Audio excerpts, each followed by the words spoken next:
Hello? Fucking A. Just how my day's been going, yo. How my day's been going. What a fucking day I've had. All right. So sorry about that. I'm actually pretty amazed I'm here. So after over 5 hours of working with Verizon, I still haven't gotten my phone working. I've been through tier 1, tier 2, tier 1, tier 2, tech people, more tech people, fraud department, because they swapped out the SIM a bunch of times and it still wasn't working. So that still isn't working. And but I did get my nephew's car hopefully towed if the tow company can figure out where it is, which is actually my car, whatever. Um, then I found out there's another car I'm probably taking to the tow shop. How's it been today, guys? Is everybody having a good day? Everybody having a good day today? I hope you are. I hope your day is going better than mine or the people that are in Israel. It sounds like some of that might be calming down. I hope. I hope. I do think I was right about one thing. I said that the markets would probably bounce back heading into the end of the day. And it seems like that kind of happened. I don't know. It seems like it came back around. Let's take a look here real quick. So much going on. I have not looked at Discord, guys. It's just been a shit show in my life today. I'm not going to lie. Actually, that's been like the last 48 hours, but we won't go into all that. You guys don't need all the drama. Tesla only down 1.38% on the end of the day. PayPal only down 0.73. Considering where we were at one point today, I would say today's a win. Now, crypto's gotten beat up. Bitcoin got roughed up a little bit, but that might actually be okay heading into tomorrow. Yeah, with mobile phone problems, wait a day. Oh my God, dude. Yeah. So it didn't help that I was trying to upgrade my phone the day of a national outage across 3 different of the major telcos. I think that's part of the problem. But also, has anybody worked with Verizon support before? Any of you guys? It's a fucking nightmare. A holy hell fucking nightmare. Never recommend. 0 out of 5 stars. Okay? It's just, anyway. We love you, man. Hang in there. Thanks, Kyle. I need the support today, bro. I'm not going to lie. It's been a long one. I can't even believe that I'm already here for the market recap. I've just literally been going since the second I got off the morning show. So, after a 5-mile run and buying the dip, I couldn't complain. Awesome, man. Hopefully you guys got some dip buying in. For the people who didn't, hopefully you went out and touched grass and had a decent day, because in the end, it wasn't that bad. I'm down like 130 here, probably 160, maybe even 170 total, mostly in crypto, and I'm fine with that. I'm actually okay with that. That's not a bad day in my book. I'll take more of that. And if CleanSpark and a few others get crushed again tomorrow, and I get a bounce in Tesla because of deliveries, that would be like the sweetest scenario. If PayPal and Tesla bounce tomorrow, and we're still seeing Bitcoin get shit on, I will be a happy person. U.S. boomers love consumer cellular. Oh, dude, I want, you know what I want? There's actually a really good article. We'll look at it a little bit here in a second. It's about SpaceX and the fact that they have, the fact that they're expanding their cellular work. I would love to have SpaceX and be able to have my cell phone work off of it. Fuck Verizon. Fuck AT&T. Fuck Sprint. Fuck whoever else is left. I hate them so much. If I didn't have to use them, I would not. I could tell you that much. I'll be very happy to be out of that shit show. Swamped Value Maxi says swamp MicroStrategy for MSTX. That sounds like a good plan, bro. Alejandro, it will come back. Yes, it will. Hang in there, guys. CleanSpark down 8%. Yeah, what a fucking day. Sorry if you're in crypto. This is why diversification does help, though, because again, even though I'm in options and they're levered and there's some pain today, only being down 1.38% for Tesla helped. It meant my options only dropped 3.5%, and in PayPal, looks like my calls there only dropped 1.2. So again, diversification, guys. If there's ever a good example of a day where diversification will help you, it is a day like today. Anyway, we had a lot. Let's try and get through stuff here real quick. I don't even know. Are there any news events I missed outside of the utter World War III that we're entering right now with Iran and Israel? Is there anything else?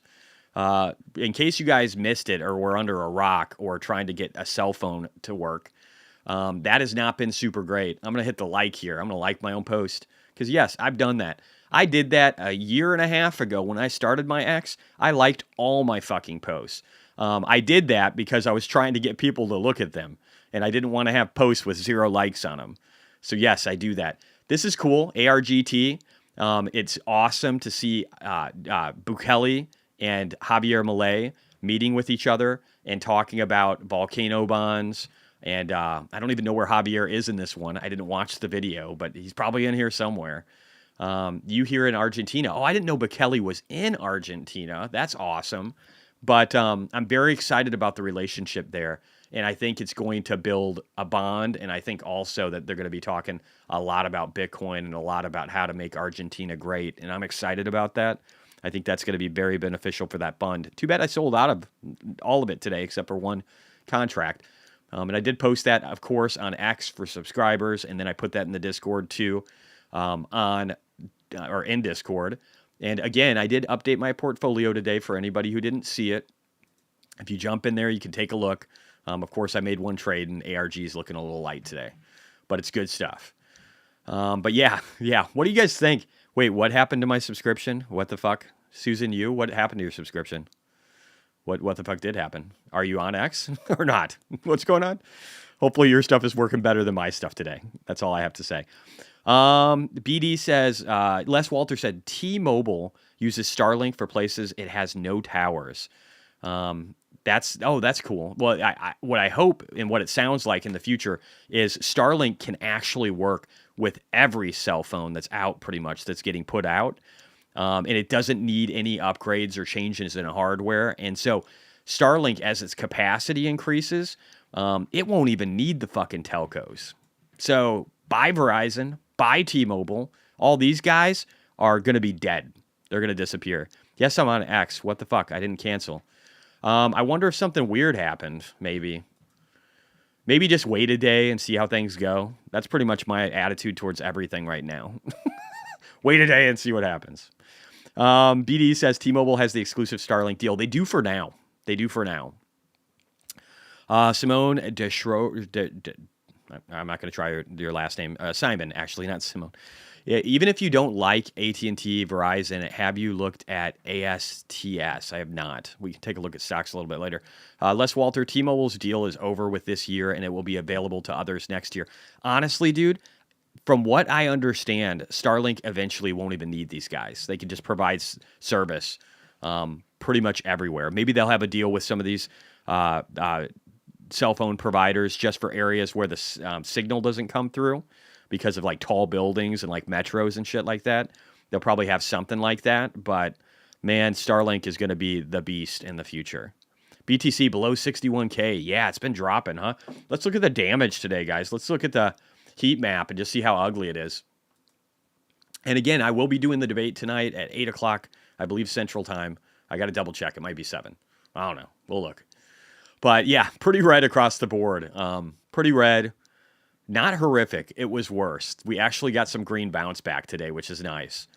So again, could be worse. Could be a lot worse.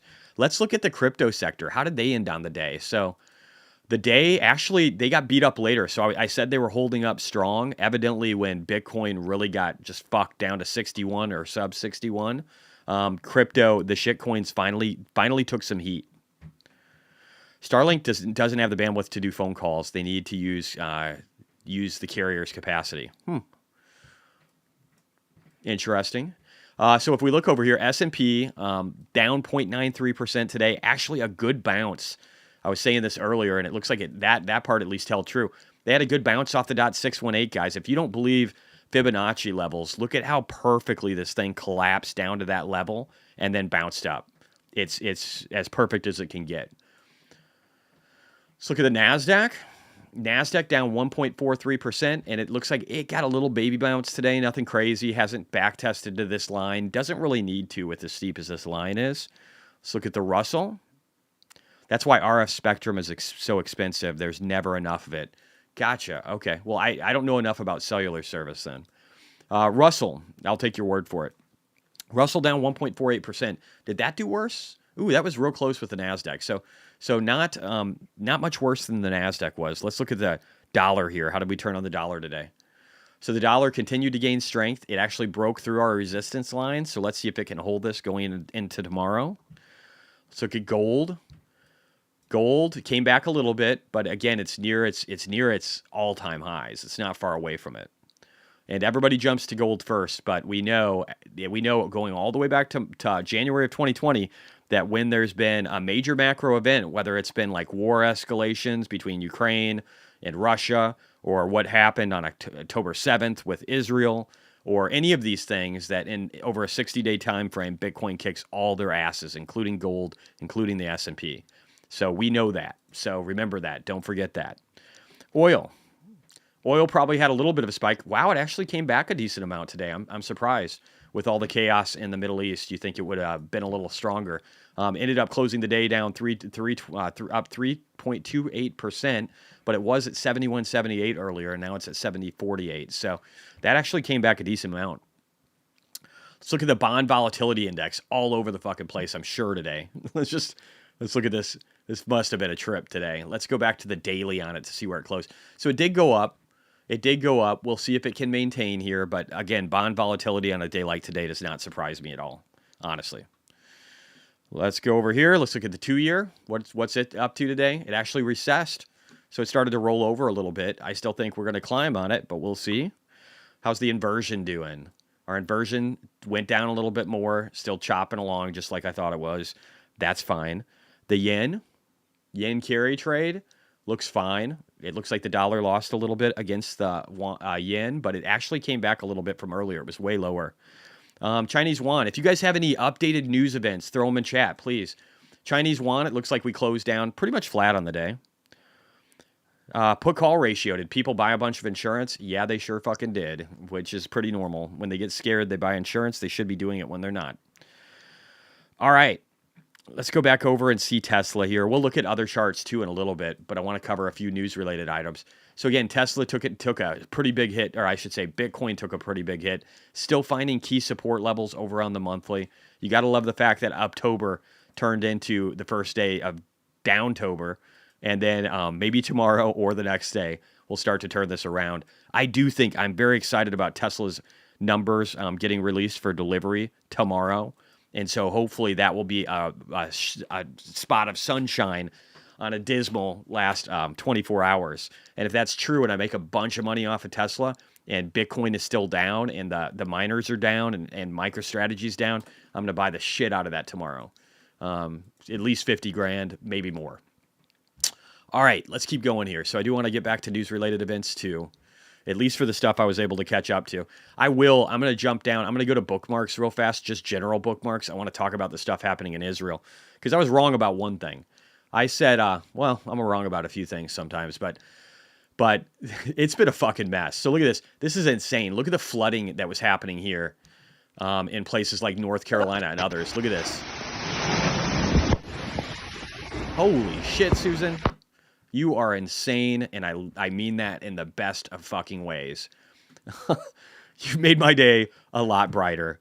Thank you very much.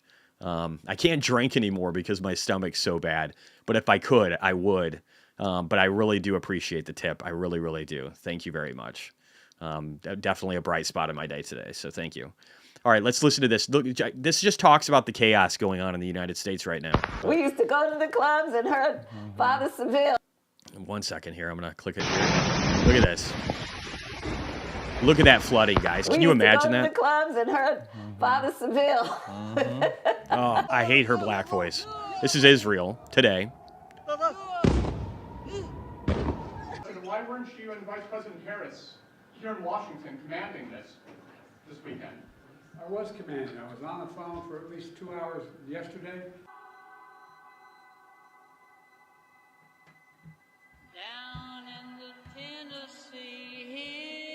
This is what the country is going through right now. And honestly, I don't see a lot of leadership, guys. It's a jaw dropper, to say the least. So on ICE's non-detained docket, they're currently tracking 425,000 non-citizens who have been convicted of a crime. We'll look at CleanSpark and all the stuff, guys. As president, I will work with Congress to create, at long last, a pathway to citizenship. So note, Kamala Harris didn't take any questions that I could find today. She ignored them during multiple times in regard to what's happening with the hurricane. Biden is MIA. And he was in one call, he was basically saying that people need to donate to what happened with this hurricane. It's fucking insane, guys. We're giving tens of billions of dollars just in the last week to war. And yeah, we can't even help our own people. We have an open border that's insane where they're trying to grant citizenship in order to be able to steal votes in the future and be able to control us by having a uniparty system. And things are falling apart around the world and in this country. Yeah. And so I think that's part of it, right? Because you do need the support to deal with it. People never gave a about us until now, when they finally realized that the chain is being broke now. I love to cook. Anyway, it's just fucking insane right now, guys. It's insane that we've got the hurricane and all the stuff that's happening there. It was devastating, and there's no clear chain of command on who's operating any of this stuff. And we've got 45,000 dock workers all the way from Maine to Texas that are striking. And we have Iran not giving a fuck about our leadership, just like in Gaza. Hamas didn't give a fuck about the current leadership and went ahead and created this massacre in Israel. And now Iran doesn't give a fuck about the United States. And Russia sure as fuck didn't give a fuck about us. And then at the same time, we've got illegal immigrants that are convicted criminals that can cross the border without issue, murderers that we have no problem letting them in. And we're doing nothing to fix this stuff. I hope you guys vote for the right people. It's insane. Again, just the insanity of the world that we're dealing with is a bit much for me right now. And yeah, we'll leave it at that. Let's get back to the other stuff. Let's get back to business here. Sorry, I'm losing my mind right now, guys. It's insane looking at this world and what we're letting happen just in this country, one that I've lived in my whole life and that I've loved and respected. Don't get me wrong, the USA has a lot of problems, man. But at least people used to look at us as a beacon of hope. I don't know if we are anymore. I really hope we are. U.S. economy, Jeff Lutz. Let me get in here. Yeah, Jeff Lutz, inflation drives more inflation. They need this pay increase. I get it. And what's deflationary in this whole equation? Automation. And what does the ILA union want to block as a part of the deal? And again, this is these longshoremen from Maine to Texas, right? They don't want automation to occur, but we need automation to create deflation in goods and to make it to where things are better for the country. Sorry, I hit a button. And they don't want that. And so Jeff Lutz also said in here, we should make it to where give them an 80%, give them a 70, 80% raise, give them more than they asked for, but take out the parts about automation. I 100% agree with that. Give them whatever they want right now to be able to get rid of this port issue. But you need to automate the fuck out of that because these guys can't be holding things up. It's just not good. All right, I'm going to try and get caught up in chat. I'm sorry I haven't been paying too much attention. There's just a lot of shit going on. Ariel said, good afternoon, Jesse. Hope the tensions in the Middle East and port strike resolve quickly. Got laid off today. Fuck, I'm sorry. And would love my portfolio, mostly Bitcoin, to run, even though I'm in profit. I think, Ariel, as long as that sucks, first off, I'm sorry to hear that you lost your job. I think it's going to run a lot. And so hopefully you have enough money to sustain yourself. Otherwise, get employment as quick as you can. And Bitcoin will come around. You can bet on that. I know I am. Alex Garcia, amen. Maytag, Florida Sloth. Sorry, Silas. That is incorrect unless people happen to be on Wi-Fi. Silas, using satellite should be a low fee. 0.1 cents minute rope megabyte of data. Florida Sloth. The good news is Trump gets in. He could release DoD RF spectrum for satellite to phone use. That would be cool. As long as we can, I don't remember all the spectrums. I'm going to count on you guys knowing more about that than I do. Sorry, Florida. No, most phones are not capable of Starlink. Literally, Elon Musk has said that the phones are capable of Starlink, the ones coming out right now, all of them without any hardware upgrades. So I'm gonna say that he's right on this one. But if you can prove me wrong, do it. Florida Sloth. They can. They just may not. Ryan Ripkowski, Clean Spark, please, Jesse. I will look at that. Actually, let's just do it right now. Fuck it. MicroStrategy. Let's start with this. We're just going to go through a couple of the Bitcoin miners real quick, guys. And obviously MicroStrategy first. So down 3.51%, down another 1.5% after hours. Not too bad, actually. Pretty close to where I bought it for my MSTX. So I'm probably maybe down just a hair on it today, but not too bad. Let's jump out of this one. I'm going to save it real quick. Mara.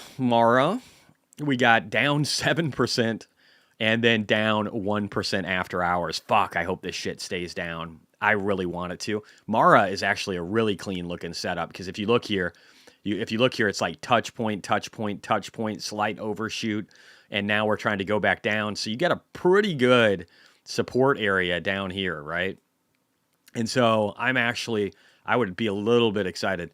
This might be one I end up buying some more of too, because when you look at these drops, 8%, right, including after hours, and you drag this stuff down, the percentage up here to this next fib line gets a hell of a lot bigger. And right now, everybody's disillusioned. It happens. Bitcoin loves to shake out people. It's just a part of the job. But this is attractive looking. That's all I'm going to say. This is attractive looking. I'm going to save this one. Let's look at CleanSpark. I'm sure it got its ass handed to it too. Down 7.82%, 0.81% after hours. Looks like it got decimated just like everything else. And so to get back to just the .618 fib now is what, 107% or something. And then to get up where I think it's going to go, it's 285%. So I would love to buy some calls tomorrow if given the opportunity. Hopefully that isn't occurring because of war. Cypher, down 7.49%, getting a bounce though. People are more optimistic about this, probably just because it's run so good recently. But again, you guys know how I feel about that. I don't love the fact that they used Bitcoin to be able to buy the extra 300 megawatts or whatever they got. I don't love it. I would rather have them do share dilution. That's not what James from the Best Answers thinks, but that's what I think. All right, so we did some of those. Let's keep going here. Vibe says no leadership. Biggest joke I've seen in my life. It's really fucking insane, man. But I hope that helps Trump's election abilities. Sealess, Florida stop being pedantic. Yeah, most GSM phones could reach LEO Starlink satellite if programmed. Sure. I know what Elon says, so that's it. So if you guys got more detail, throw it out. Ariel, thanks, Dr. Gonzo. Still bullish for this year. Just need to get past these headwinds. Yeah, getting laid off fucking sucks. How long did you work there, Ariel? Marty Cohen, good afternoon, or food afternoon, Jesse. I'm going to say good afternoon. I think that's what you're going for.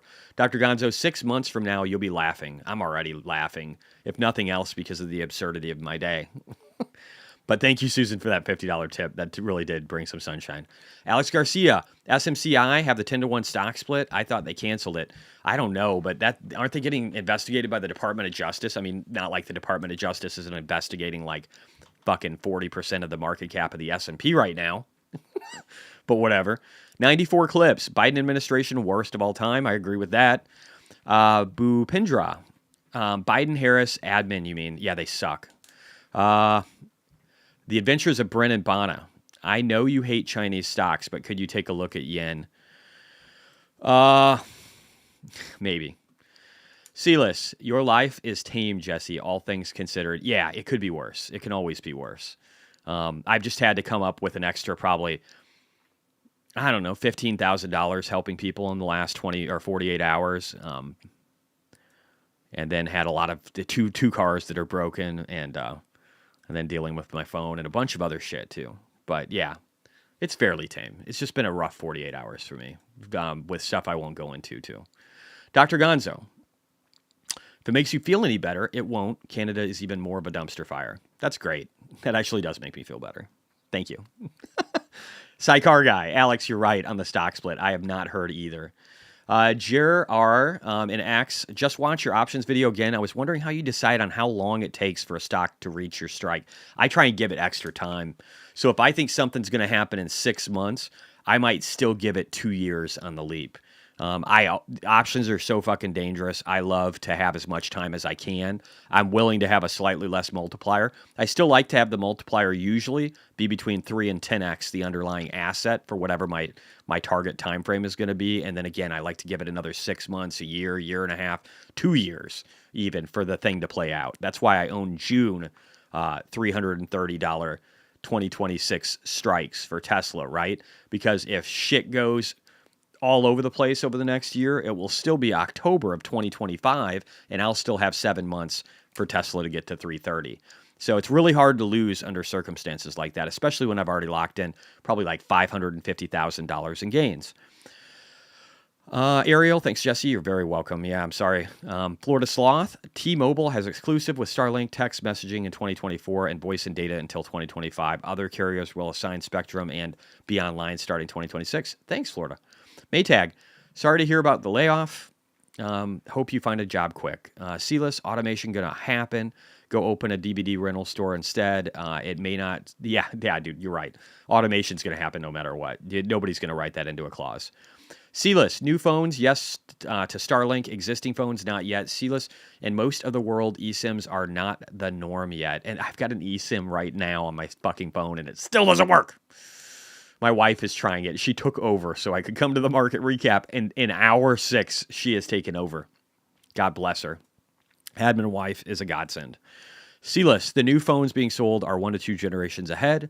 Florida Sloth, sorry, Sealess, can work on regular phones. That was designed. Goal only supports T-Mobile at the moment. Whatever. I'm pretty good on that phone conversation. All right. Simon Desroge, or Simon, on what are you bullish in 25? A whole bunch, dude. I'm bullish on Bitcoin. I'm bullish on PayPal. I'm bullish on everything in my portfolio in 2025. If I wasn't, I wouldn't own it. So everything in this portfolio, I'm bullish on in 2025. All of it, bro. And let's, I'm going to pull up Bitcoin and let that ticker kind of run while I'm getting caught up. I'm almost caught up here. All right. Jarrett Bell, here's a great Starlink article. Their tech works with mini models. Awesome. Z's Kodak, Sub Jesse and crew. Hyundai can be the first automaker to use Tesla's FSD. I've heard that theory. James from his showed a picture and decrypted that message might be showing at the end. Yeah, I saw that too. It's the HYU on the keyboard. I saw that theory from a couple of other people. Hey, man, if they have anybody that's licensed it already, that's a fucking huge win. Bitcoin getting ready to drop under 60K, maybe today. Kind of hope it does. Austin, Jesse, how do you choose your fib points on the SPX? It's a good question. I can tell you real quick. So let's get over here. All right, let me get. I'll go to the weekly since this time frame is huge. You know what's awesome about this? I have a video, or not a video. I've got a bunch of posts where I said, and even Tom Lee retweeted me on this a long time ago, where I said, "Hey guys, look at the S&P and this measured move on the S&P for this cup and handle pattern, right?" So I did this a long time ago. I've not changed this at all. I want to see what the measured move was again, just to see how close we got. And then I'll answer your question. Oh, dude, look at that. So we are like pretty much at the measured move. When you look at right here, we're basically at the measured move. It's just to be a little bit higher than this and then retrace. So right underneath 6,000. It's just awesome though, how accurate a lot of this stuff really, really is.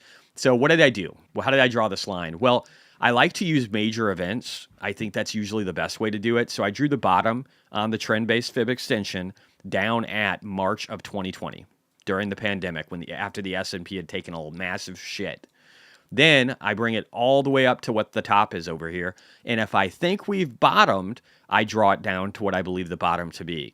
So when we were up over here, I was like feeling pretty good. This is a nice curvature. It's a nice cup and handle. This is a beautiful handle, beautiful cup, almost picture perfect. And so I said, let's go ahead and draw it right down here.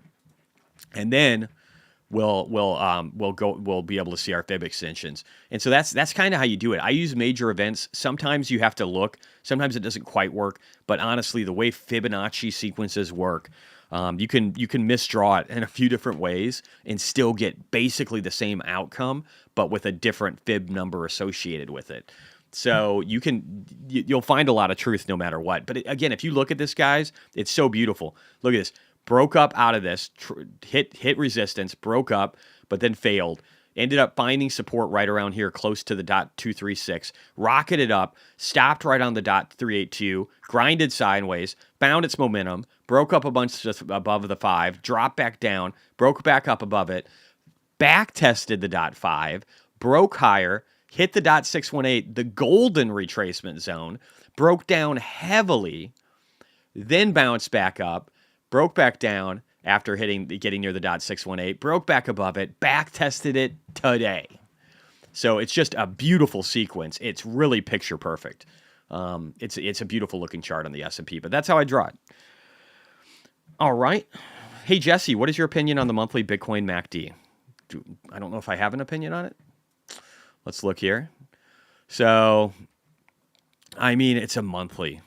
It's a monthly. I don't know that I'm going to care about the monthly MACD at all. I'm going to stick with dailies and weeklies on the MACD. I'm not going to look at monthly. It's just too long of a time frame. And if you look at the weekly, you can see this bitch curving up. Okay? Don't look at the monthly MACD. That's my take. Look at this. Look at this right here, where you got obvious bullish divergence going back to June, July, over here, right? It's the beginning of July. Even though this was grinding down since July 1st, July, August, September, 3 fucking months, we've had bullish divergence on the MACD. I would look at that. I wouldn't look at the monthly. It's just too long of a time frame. It doesn't make sense. JR, S&P could be dropping to 5,200 in October. I doubt it. Yeah, I doubt it. No, it's got support right here. It's going up. My take a day, it's going up. Doesn't BTC dropping this much worry you even a slight bit? Not remotely. Not even. I will lose more sleep tonight about my Verizon cell phone than I will the $170,000 I'm down today on my account, with most of that being Bitcoin related. Not remotely. Once you understand Bitcoin, like really understand it, put in hundreds of hours, 1,000 if you need to. Get the conviction in what you own. Understand the macro environment. Once you do that, it's not going to bother you. It's not. And if it does bother you, maybe have somebody else manage your money. But put in the work. If you put in the work, it won't bother you. If you've been here, and I don't know, Daniel, how many cycles have you had? If this is your first, I get it. I get the worry. If it's your third, like me, you don't give a fuck. You don't fucking care. Especially if you know macro. See, listen, I wonder if people with outward OCD patterns tend towards Fibonacci. I don't know or care. I think if you understand Fibonacci and you understand charts, you're going to understand how it works. I've made so much fucking money off of Fibonacci in the last 5 years, 6 years, probably really since 2019. So if other people don't understand it, that's fine. That's their problem, not mine. All right, Henry, what are your thoughts on Wolf compared to other miners? Let's look at the miners as a whole today. So we'll skip the watch list. We'll go back to that in a second. Let's just pick miners. Percentage change. So we got, let's see, 8.41, Iron, just fucking butchered. CleanSpark in second place for getting butchered. Cypher in third. Wolf in fourth. I don't love Wolf at all. I don't even know. Let's look at the financials real quickly first on it. And then we do need to get to some other talking points here too. I want to get through a bunch of news-related information. But yeah, so revenue growth, decent, 130%. The revenue looks all right here, right? Mining hash rates going up. The thing I don't love is that they still haven't found any net income profitability. I do like that they did a ton of share dilution, at least enough to get rid of a bunch of debt and have cash now. That part I like. But what is their actual hash rate and how quickly is it growing? Let me hop over here real quick. Do I have Sebastian ski? I don't know it off the top of my head. Let me see. If I can't find it, we might have to do this later. Let me just pull it up over here. Patreon. Patreon. All right, this is Invest Answers, but whatever. He's just like Sebastian Ski anyway. I'm kidding, he's not really. But we can click on Sebastian Ski. And I just want to look. I want to do a quick comparison here, and then we'll move on to other stuff. So let's look at, and again, this is his work. I don't like to pull it up too much. I have been a lot lately. So Sebastian, don't sue me, bro. I'm sorry. But I still got to build out my own. All right. So I'm just going to jump over here to Wolf. I just want to show you. Let's see here. Hut. TeraWolf. Okay. So let's see. What do they have? They've got 10 exahash.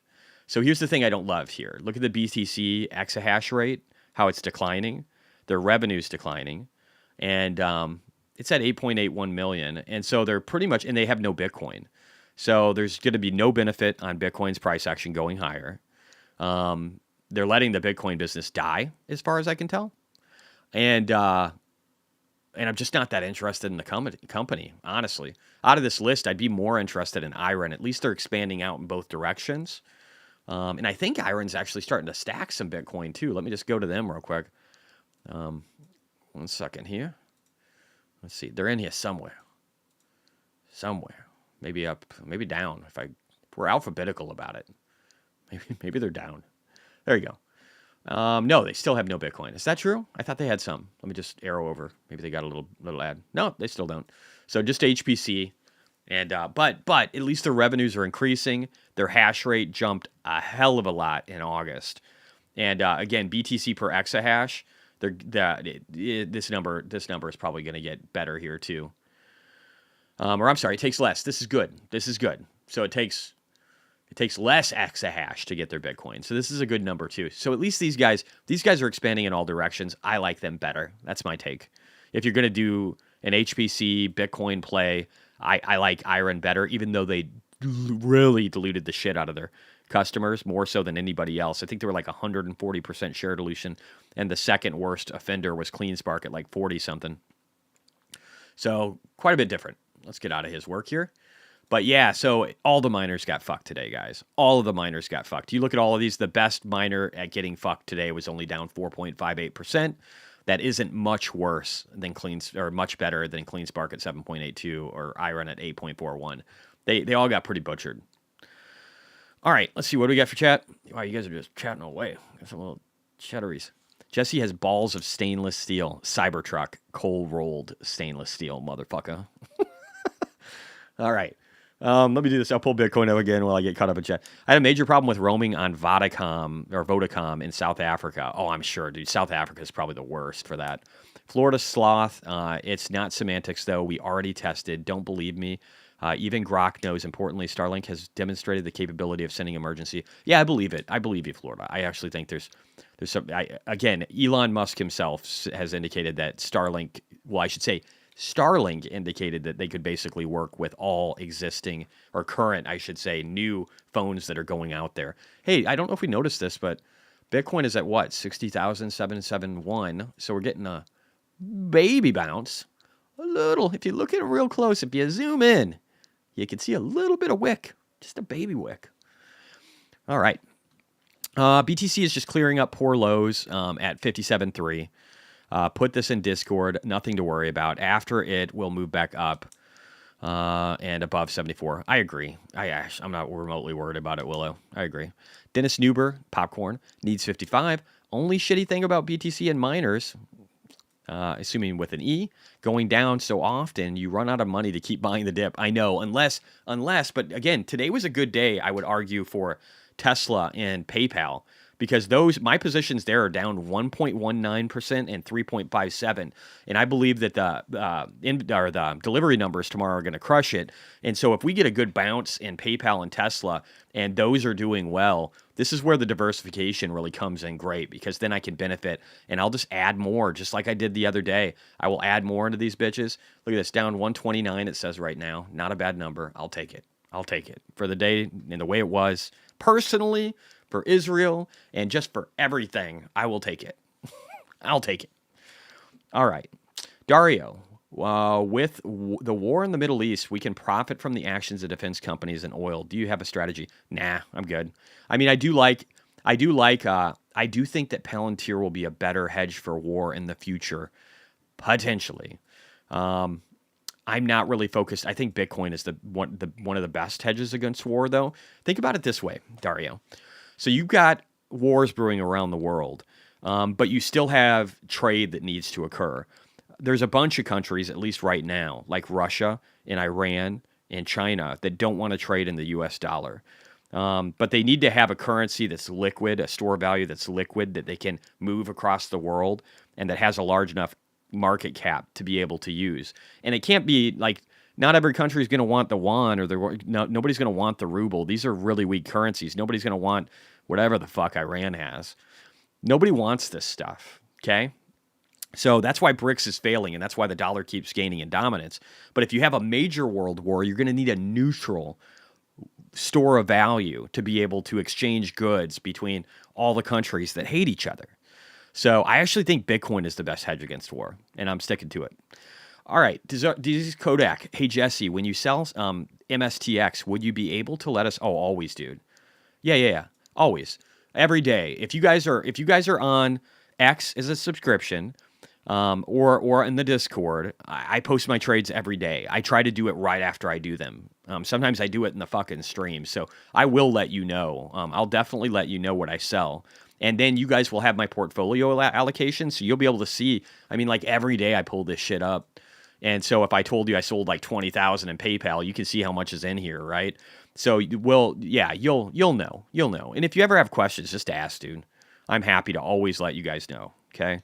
Henry on X, I see. Thanks for the quick reply. You're welcome. Be humble, be great. I like that. I'm not always humble, but I do like that. Hey, Jesse, did you see question about your total position of Tesla calls? Would you mind sharing what total percentage you have sold? I don't even know for sure. So here's the deal. I could tell you. I could probably get the number right off the top of my head. So I had, at one point here, like right down here, I had 190. So I have sold, or like 192. So I've sold 20 contracts in here. But the thing is, I had about 220 or something at the time, because I've got more in my other account. So really, you got to add those in too. So really, it's about 20 contracts that I've sold, or about maybe 12, 13% of my position in total, maybe a little bit less. So that's how much I've sold, even though I'm still up 118% as of today. All right. And that's a rough number. I mean, I'd actually have to look and like dial up a calculator, but that gets you really fucking close, bro. TFB, Jake just put up the Palantir chart. He seems to think it will launch off the volume shelf. All right, cool. Good luck, Jake. Dr. Gonzo, cutting defense spending is the only way for us to prevent deficit spending. No, dude. Defense spending is like one of the least of our problems as of late. We need to get rid of the military industrial complex, because I would say we could cut our defense spending budget in half and have it be more effective if it was going to the right things for the military. But right now, with the way the world is, the last thing we want to cut spending on is defense. We need it though, and we need it to be better than what it is. But we've got a lot of things to get rid of. Lowering interest rates. The interest on our debt is bigger by like $300 billion or something, our defense budget. So that's the much bigger problem right now. So getting rates down to where we lower that is helpful, and then reducing the size of government. I think we could probably get rid of 70% of government, and we benefit from it. So, but I do agree we need to get rid of government. The defense budget, though, we need to get rid of the military-industrial complex. We need a strong defense budget now more than ever. Alex Garcia, I think there are some other areas where government could cut spending drastically without it having to. Yeah, I agree. Be humble, be great. Perfect answer. Thank you so much. Dr. Gonzo, not meaningful amount. Between entitlements and interest payments, U.S. budget is stretched. Oh, it's a joke. But again, there's the military. That's something we need. We just need it to be more efficient. We need it to be more efficient, and we need to not be giving money to all these asshole fucking defense companies that give us very little for the money we spend. I remember Trump years ago bitching about how much how much jets cost, and saying like, this is fucking ridiculous. We can do better. He was right. Alex Garcia, government size is the problem. Yes, cut out 75% of it. Just fucking get rid of it. Florida Sloth, Optimus is the only way out of the deficit. Yes, Optimus and Bitcoin. So, and really everything Tesla, right? So if we have autonomy, you're going to lose transportation drivers, but you're going to make it a lot easier to move stuff around. If we've got tons of energy and at the same time, is my phone working? Fuck. Okay. Admin wife said my phone still doesn't work. Fucking fuck. Sorry, guys, if you got kids around. Jesus Christ. All right. Anyway. But yeah, so what was I talking about? Fuck. Yeah. Oh, yeah. Tesla, everything. So you'll lose transportation drivers, but things will get cheaper for transportation. With battery systems, with solar, and with everything else we have, batteries alone can act like peaker plants and lower the price of energy. There was some country, I forget where it was. It wasn't Switzerland. It was like one of those countries, right? Where they got rid of they banned the Bitcoin mining, and their energy costs in the local region went up by 20% because the Bitcoin miners were the peaker plants, and then they had to turn on some other stuff that was a lot more fucking expensive. So we can get it to where energy is cheap with Tesla. We can get it to where transportation is cheap, not just for goods, but for people with Tesla. And we can get it to where at the same time we're building out robots, and we've got AI, and we've got Bitcoin that can basically, the more the government prints, I've said this for a long time, but we could have the government print the dollar away, and if they stockpile Bitcoin and aggressively pick it up, it will just enrich our society. Just like if you look right now at all the private businesses, individuals, corporations, and the government holdings of Bitcoin, we are the largest holder of Bitcoin, the United States of America, by far. So we should use that to our advantage. All right, let's keep going. Mike Lauk, Doge will address this. Alex Garcia, exactly, Mike. Austin, federal acquisition regulation FAR needs an overhaul to clean up. Yeah, we definitely need to fix the defense spending. It's bullshit. Alex Garcia, if elected, CELIS U.S. defense budget included about $100 billion in general medical research given grants to universities. There's so much stupid shit in it. Includes VA and pensions, not so big. Still glad for Anduril type. Yeah, if we didn't have Anduril, if we didn't have Palantir, if we didn't have a few of these companies that can actually build some good shit, and like for space, if we didn't have SpaceX, if we didn't have Starlink, boy, where would our fucking country be? Broseph Hinson, very nice. I like. CELIS, Jesse, I've got an old Nokia candy bar phone I can lend you. Fuck, I might need it, bro. I might need it. Wagabond, Yo-Yo Team, little late for tonight's show. Hope you're all well. Mike Laut. No, not Doge shitcoin, but Department of... Oh, yeah. Okay, yeah, that. Yes, sorry. My brain is not processing. Yes, that's what we need, guys. We need the Department of Government Efficiency. We need Elon Musk. We need Donald Trump. We need Vivek Ramaswamy. He's brilliant. I love Vivek so much. I think he's going to be a part of that whole thing, too. It's going to be good. Anyway, let's keep rocking and rolling here. Let's see. There's a few notable things I want to get into here. U.S. economy. Somebody, QE Infinity, the guy who doesn't understand QE. I hate to say that. He might be a good guy, but he doesn't. He put crazy. Just 2.5% of homes have changed hands this year so far. Is it really that fucking crazy when rates have been at record highs and were raised at the most aggressive rate in fucking history? I don't think so. The lowest turnover rate in 30 years. No shit. Nothing is moving. People refuse to let go of their 3% mortgages, and new buyers can't afford to purchase at these prices. No transactions just kills the whole industry. No shit. This is, let's see how many, he got 338 likes. Probably more than I would get for a post. This doesn't fucking matter. He's telling us everything that's already happened. We're lowering rates right now. The home market will open up. So let's look towards the future, not the past. The past is helpful for identifying patterns. It's not so great at, oh, okay, well, this is a problem. You're right. But this guy doesn't even evidently try and look towards solutions. And that's going to be problematic for his career. I can tell you that. All right.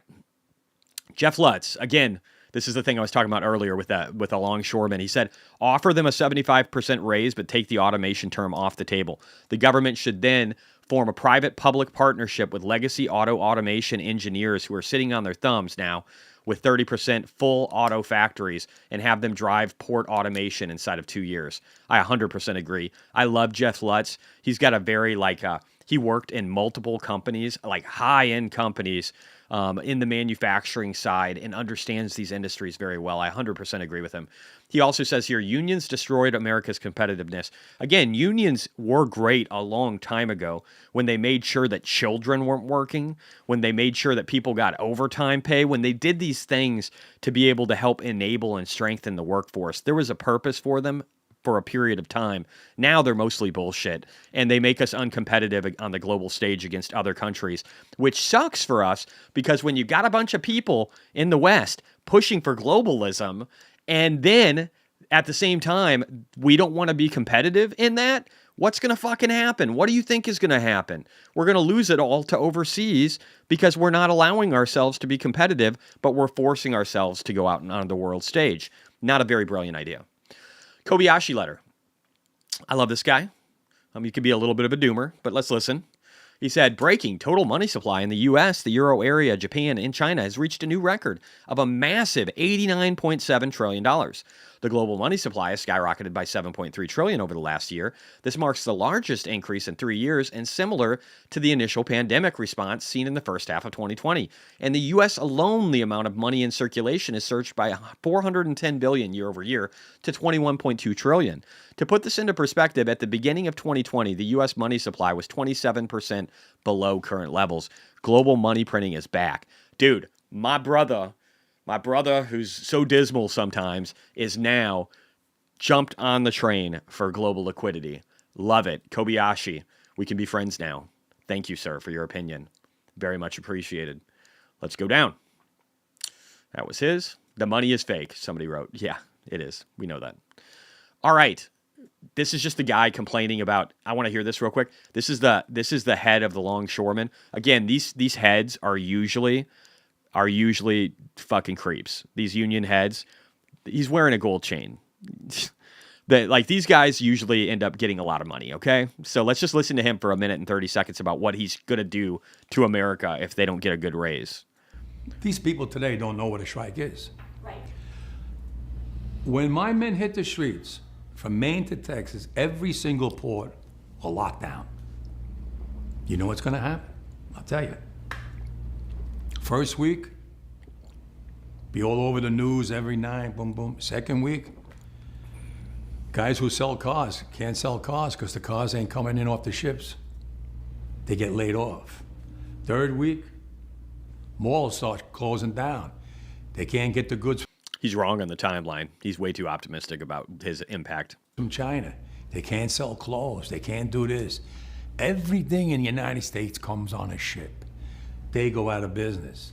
Construction workers get laid off because So here's the deal. If he does this and they can't find terms, then all these people should just be fucking booted and then bring in some other people. Even if you drop a few fucking containers, doesn't matter. Break a few ships. It's all right. Train some fucking new people.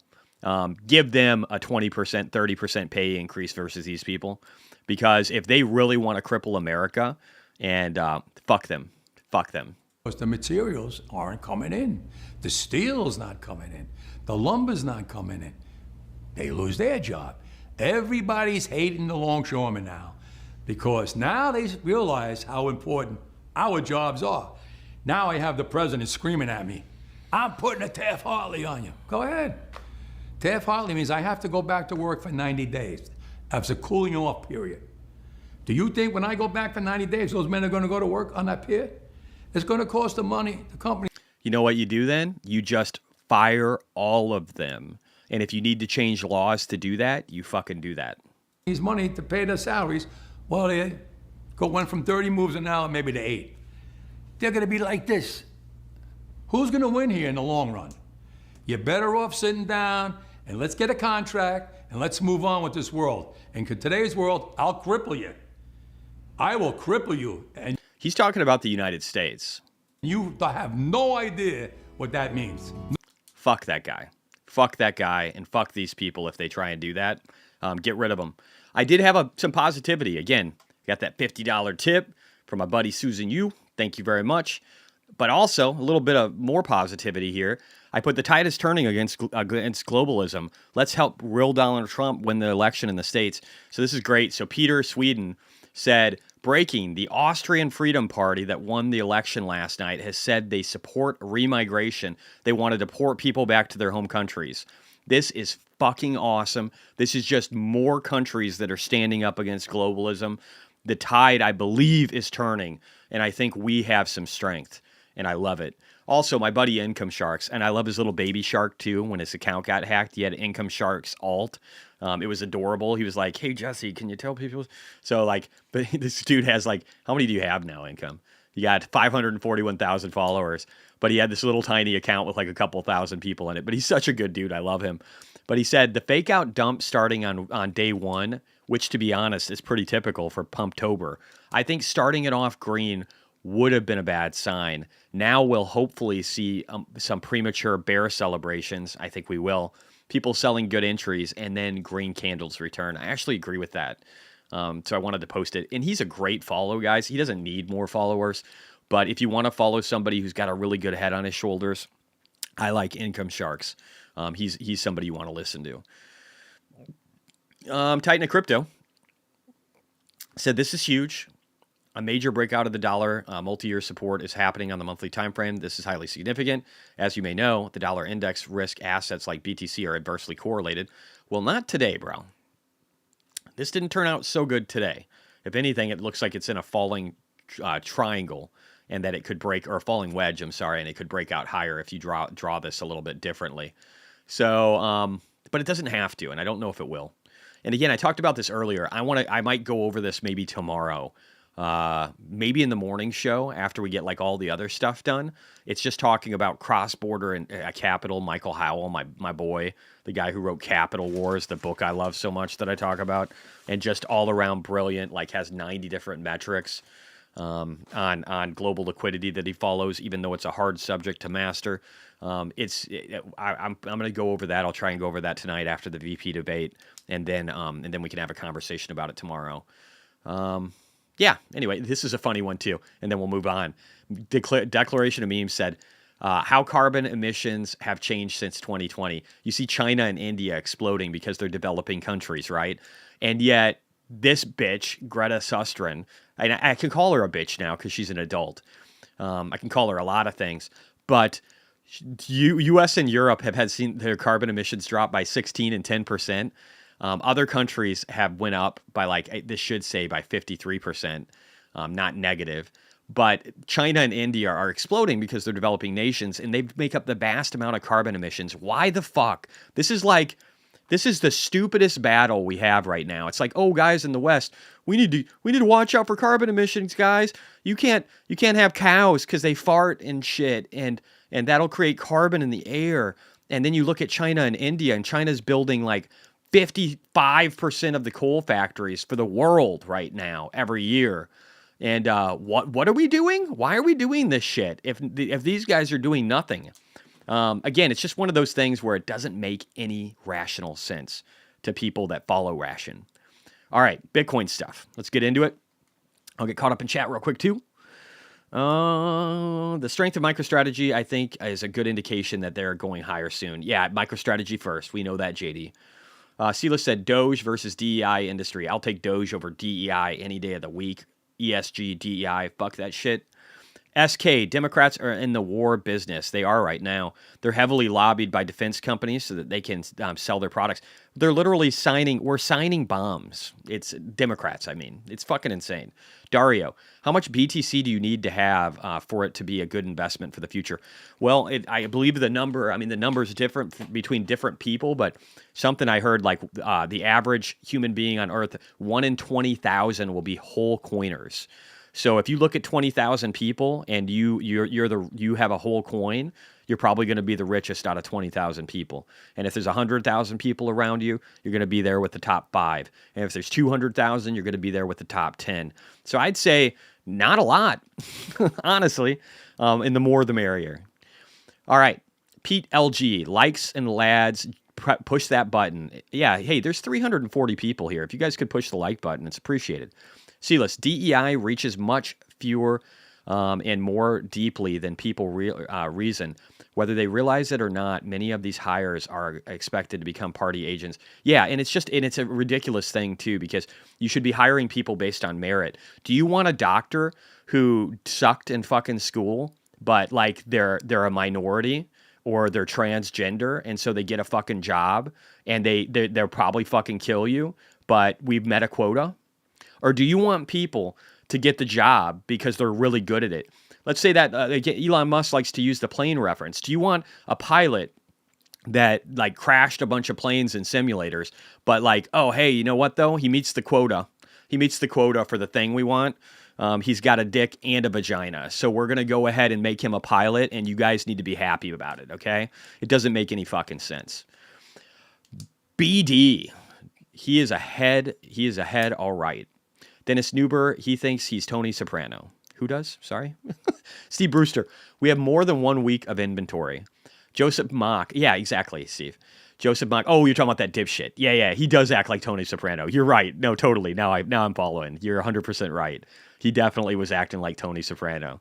And we've got more than a week of inventory on most of these things, like a lot more. And again, these other ports, people have been diverting traffic. And like we said, warehouse inventories have been creeping up. You know they're doing that for a reason. Joseph Mock, I get an EL5 for global liquidity and what means for markets and our investments. I'm sorry, what's the question there? Martin Pillich, he is paid $900,000 a year, drives a Bentley and owns a 76. Oh, that's the yacht comment that Elon Musk made? This guy's got a fucking yacht? That was that one? Fuck him. Fuck that guy. Fuck him so much. Andy Zhao. Port union leader, we all know that Americans respond really well to threats, and in no way this will backfire. I agree, Andy. That doesn't necessarily work well. Wagabond, sad short-sightedness. I feel sorry for the sector, still hindered by unions. I agree. That's why legacy auto's dying, guys. Outside of Tesla. BT, these guys, that's why China's kicking legacy auto's ass. If you subtract Tesla from the equation, China would just be destroying the fucking world with EVs. Destroying the world. Like, they're going to win, hands down. But with Tesla, we're going to win. So thank God for that. BT, these guys are already making $150,000 average in OT and great benefits. I agree. They hadn't had a raise in like 6 years or something, but they're already doing insanely well. I agree. BD, Biden does not have balls of stainless steel. You know what you do? Here, I got a quick fix, guys. You double the fucking pay. You say, hey guys, we'll take 70% of you. We're gonna let 30% of you motherfuckers go. We'll double your fucking pay overnight. No automation agreements whatsoever. The other guys can go find another line of work. Fuck them. But you guys break the line, we'll double your pay tomorrow. And this head guy, he's got to find another job. Maybe sell the yacht. Fuck him. Louis Russo says, Bitwise file for an XRP ETF. Interesting. XRP is junk though. It's definitely a shit coin. It underperforms Bitcoin every cycle. It's just it's not worth it. It's the banker's coin. That says a lot too. Silas, didn't Greta Susteren move the political right as news anchor? No, dude. She's like a free Palestine fucking nut job. I don't know what else she does outside of that. Victor Hernandez, dude, in Europe, there is CO2 emissions tax for industries. We're dumb as fuck while China produces steel polluting like crazy and selling their steel. Yeah, they're crushing your industries in Europe. They're destroying Germany like overnight, right? But at the same time, you guys have to worry about your emissions while they just fuck you. Isn't that great? BT, ha ha ha. That was funny. I don't know what it was, but hopefully. Silas, HR people will already do almost anything they're told to do. Minimal principles. I agree. Isn't that weird? HR, human resources, are probably some of the most unprincipled people I've met. And they're they're supposed to be there for the people. Not Greta Thunberg. Oh, gotcha. Oh, Greta Van Susteren. Oh, yeah. Yeah, now I know who you're talking about. Sorry, I haven't heard that name in so long. Joseph Mock, EL5 equals explain like I'm 5. Oh, okay. You're talking to a boomer here. I'm kidding. I'm like a millennial, but whatever.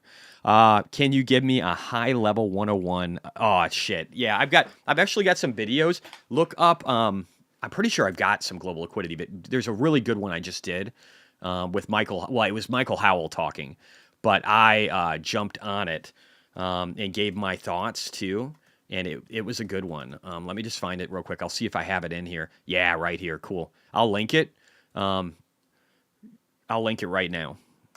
So check that video out, dude. Oh, if I can. What the fuck? What is happening? Did it work? Let me see here. One second. Check that video out, dude. That should probably do everything you need it to do. Victor, I try to break things down as easy as I can, but that's a really good video about global liquidity. And let me know if you have more questions after it. Victor Hernandez, awesome. Joseph Mock, noted. Thanks for the bid reference. Todd Gleason, resources get used. Human resources is to make the company use. Martin Pillich from X says, correction, he recently sold the yacht, but has also charged with racketeering. His mom dies. You're not even kidding. He is a fucking soprano. Oh my God, he's a union mob boss. That's fucking beautiful. Okay, whatever. All right, let's get back to Bitcoin here. That's insane, guys. That is funny as shit. So the guy's literally a mob boss. Unbelievable. So this is Michael Dell. He filed to sell $1.244 billion of stock, 10 million shares at 122. And he's going to be buying fucking Bitcoin with that. You know he is. I'm just saying. He is. The man loves Bitcoin. I said, looks like alt season is on its way. I mean, I still agree with this, but it's good that Ethereum gas fees are starting to skyrocket. Let me actually find, I've got, what is it called? Sound Money, Ethereum. I can't remember, ultrasound money maybe. Yeah, ultrasound.money. Let's look at gas fees here. Let's see what the inflation rate is. I'm trying to see time frame. Ugh. I mean, I don't know what they're saying. Gas fees are going up, but I'll tell you what, I still don't love. So this article is saying gas fees are going up, right? But if we look at the last 2 years and 17 days, I'll pull this over real quick. I don't love what I'm looking at for Ethereum. Look at the inflation rate. So yes, gas fees might have started to spike 500%. I do think that we're starting to see the beginning of the altcoin season. It's just taking a pause, right? We're still not that bad. Let's look at the last month, guys. Does this still look like altcoin season to you? It does to me. It looks like the start of it. But I don't love Ethereum still. Look at this inflation rate. So after the merge, after the burn, and I'll show you guys, I won't explain what all this is, but we had the merge that occurred back in September 2023, 2022. And then the burn was before that. The burn was back in 2021. So what that did was it made it to where if traffic started to increase a lot on the network, they would burn some of the original stack, lowering the total supply, which is helpful, right? It's like it reduces some of the rate of inflation. Then after the merge, they got rid of proof of work where they were using mining equipment like I used to use, and they switched over to proof of stake. And without going into too much of what that is, it made it to where the inflation rate dropped a lot. So between the burn and the merge, you could see how the inflation rate of Ethereum was going down, but now the inflation rate is going up, and it needs to, the gas fees might be going up, and that might end up helping. What did Silas say? Gas fees could be up since people are scrambling to sell. Yeah, that's a good point. Yeah, because they were selling. Well, no, this was before like the craziness today, so it might be now. You could be right now from earlier today, but that post was actually earlier, so it was before things got really crazy. It was 21 hours ago. So I would actually argue that this is a good sign. This is still a good sign. And again, I said risk assets, not very timely on this one. Risk on assets are blasting higher over the last month as liquidity expands and markets dial down the risk curve. That was what was happening, past tense, but it's coming back. Just mark my words. And again, like I did tell you guys earlier, right? I told you that we would see some depths and then we would bounce and we would be doing better at the end of the day. It turns out that was just for stocks, not for Bitcoin, but I got 50% right, which isn't bad. All right, my buddy Mark Harvey posted this, and this is before the big drop today. It says, returns so far this year, Metaplanet, Bitcoin holder, right? 483%. MicroStrategy, Bitcoin holder, 167%. NVIDIA, obviously an outperformer. Meta Platforms looking good. Bitcoin, 52%. Gold, 28%. S&P, 21%. NASDAQ. So if you look here, Bitcoin is already crushing it. Miners down at the bottom, they've been feeling pain, right? But Bitcoin's done well. Miners just got the multiplier to the downside. The multipliers work in both directions, guys. Sorry to tell you this if you just figured that out. but multipliers work to the upside and to the downside. So if you were making 4 to 5x, I think CleanSpark might have been as high as 6x the outperformance of Bitcoin at one point between the end of this last year and the beginning of this year. If you get 6x to the upside outperformance of Bitcoin, you bet that downside's gonna fucking hurt. So that's why you're seeing what you see here. It's just a normal part of the process. But again, the holders of Bitcoin, 2 of the best performers, then Bitcoin above all this other shit, and it's looking good. Also, I just want to remind people the white paper, and I probably won't. I don't know. We can listen to it. It's only 56 seconds. Let's just listen. I think the Bitcoin white paper is one of the most seminal works of computer science in the last 20, 30 years. Agreed. It's poetry. Beautiful thing about it is there's no one person setting the direction. And there's no one person on the other side that can stop it. So we have something that is pretty organic in nature and very principled in its original design. And the underlying Again, he's right. He's right. I 100% agree with him. We're going to go through a few other things. I've got a few other things to pull up. We will start to get through stocks here, guys, and I'll start doing charts. All right, let's see here.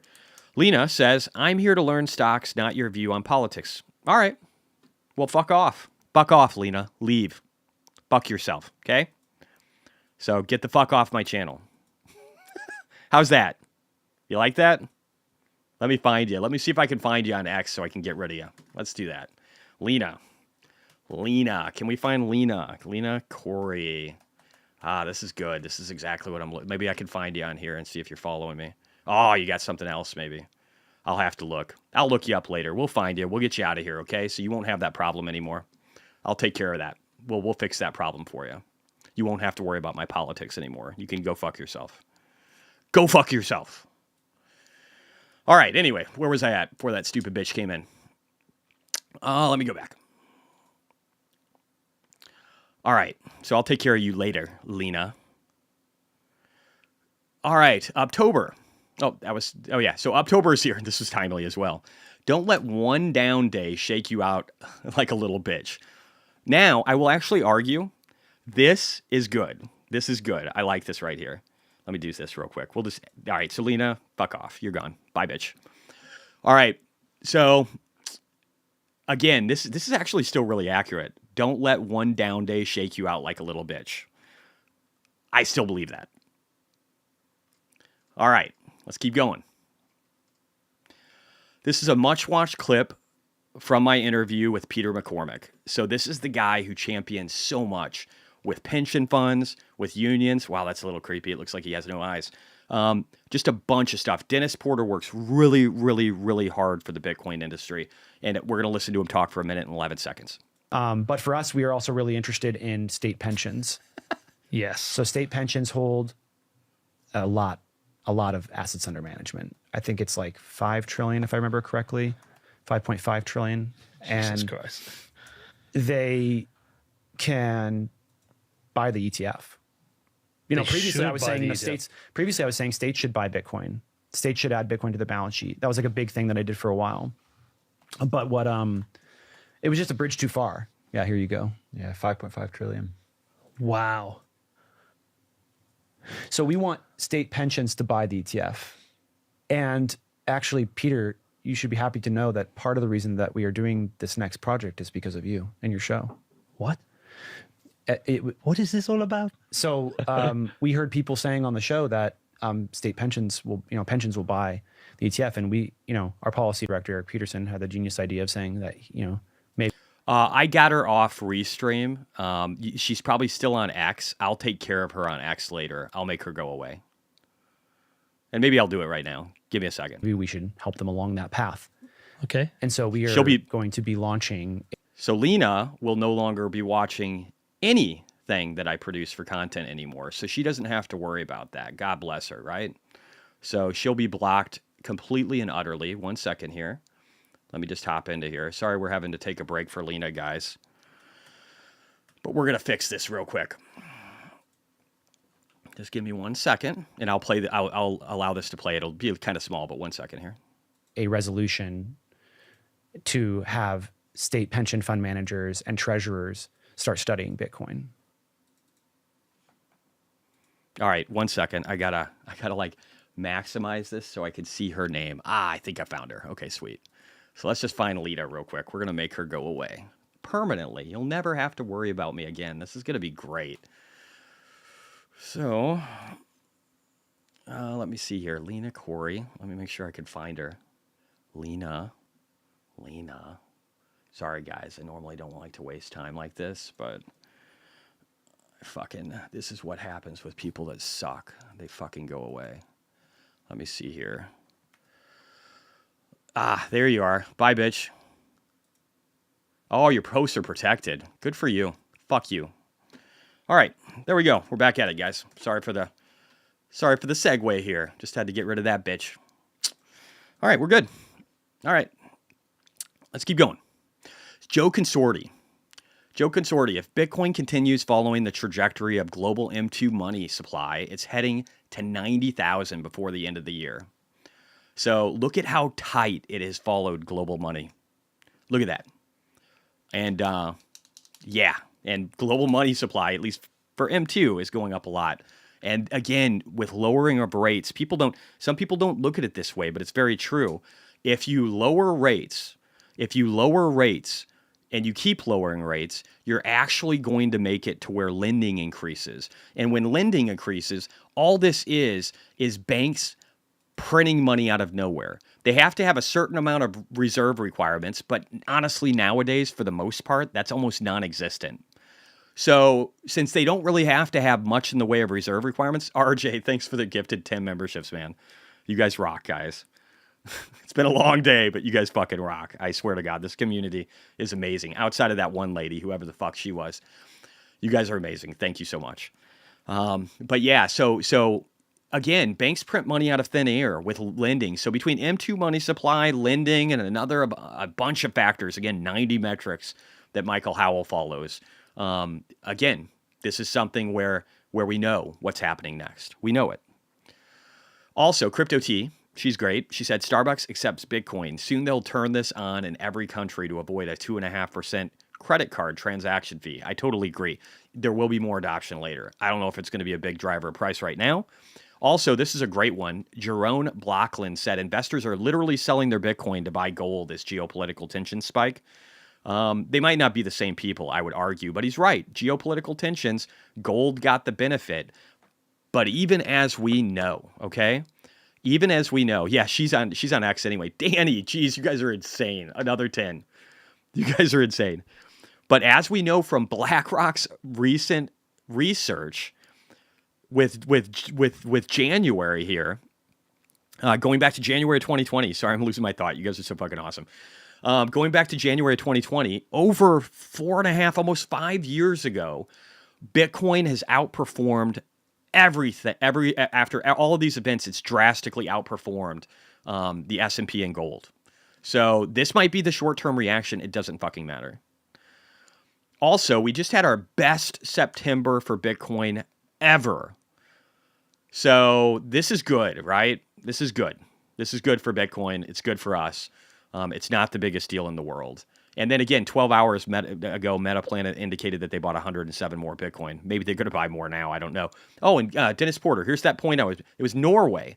Norway had a town campaign to close their Bitcoin mine, and the electricity cost jumped 20% afterwards. So this is what happens when you start getting rid of Bitcoin. It doesn't turn out well for you. So let's just remember that. And again, October's in. So this was the first day of October. This is what October normally looks like. This is what November looks like. And here's the deal. During halving periods, these are like all green. They're all green. So after the halving sequence, they're like all green. Okay? So that's what's coming to us right now. It's green. Okay? Green, green, green. So get that into your head. October, November, and December will all be green. Every one of them. You need to understand that. Kane, say my name, Lena. Yeah, right. JD says, ha ha ha. Brian Denali, yes, thanks, brother. Kane said, Jesse, I know you covered this over and over, but my wife and I want to capitalize on housing prices react to rate cuts. I respect your opinion, so I must ask, how do you see that market going? I think come spring, you're going to see a lot more inventory because you're going to see people that are finally ready to sell. The ones that will. I think there's boomers that will never sell their fucking homes. They have no intent to, and there's probably a large demographic of that.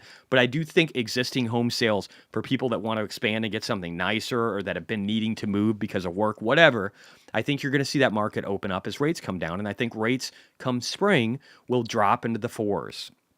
Short term, they've been a little wobbly, but they'll drop into the 4s. And I think when that happens, you're going to have people go, that's not much different than my current rate. And so I think you'll see the housing market open up. I think you'll see prices coming down too as more competition opens up with the existing home market. You got to remember the existing home market is 85% of home sales pre-pandemic, right? So it's a big deal. And we need that. We need that. Just like I was talking with QE Infinity, who doesn't seem to understand how this gets better. He's like, oh, it's a 30-year low on existing home sales. No shit. No shit.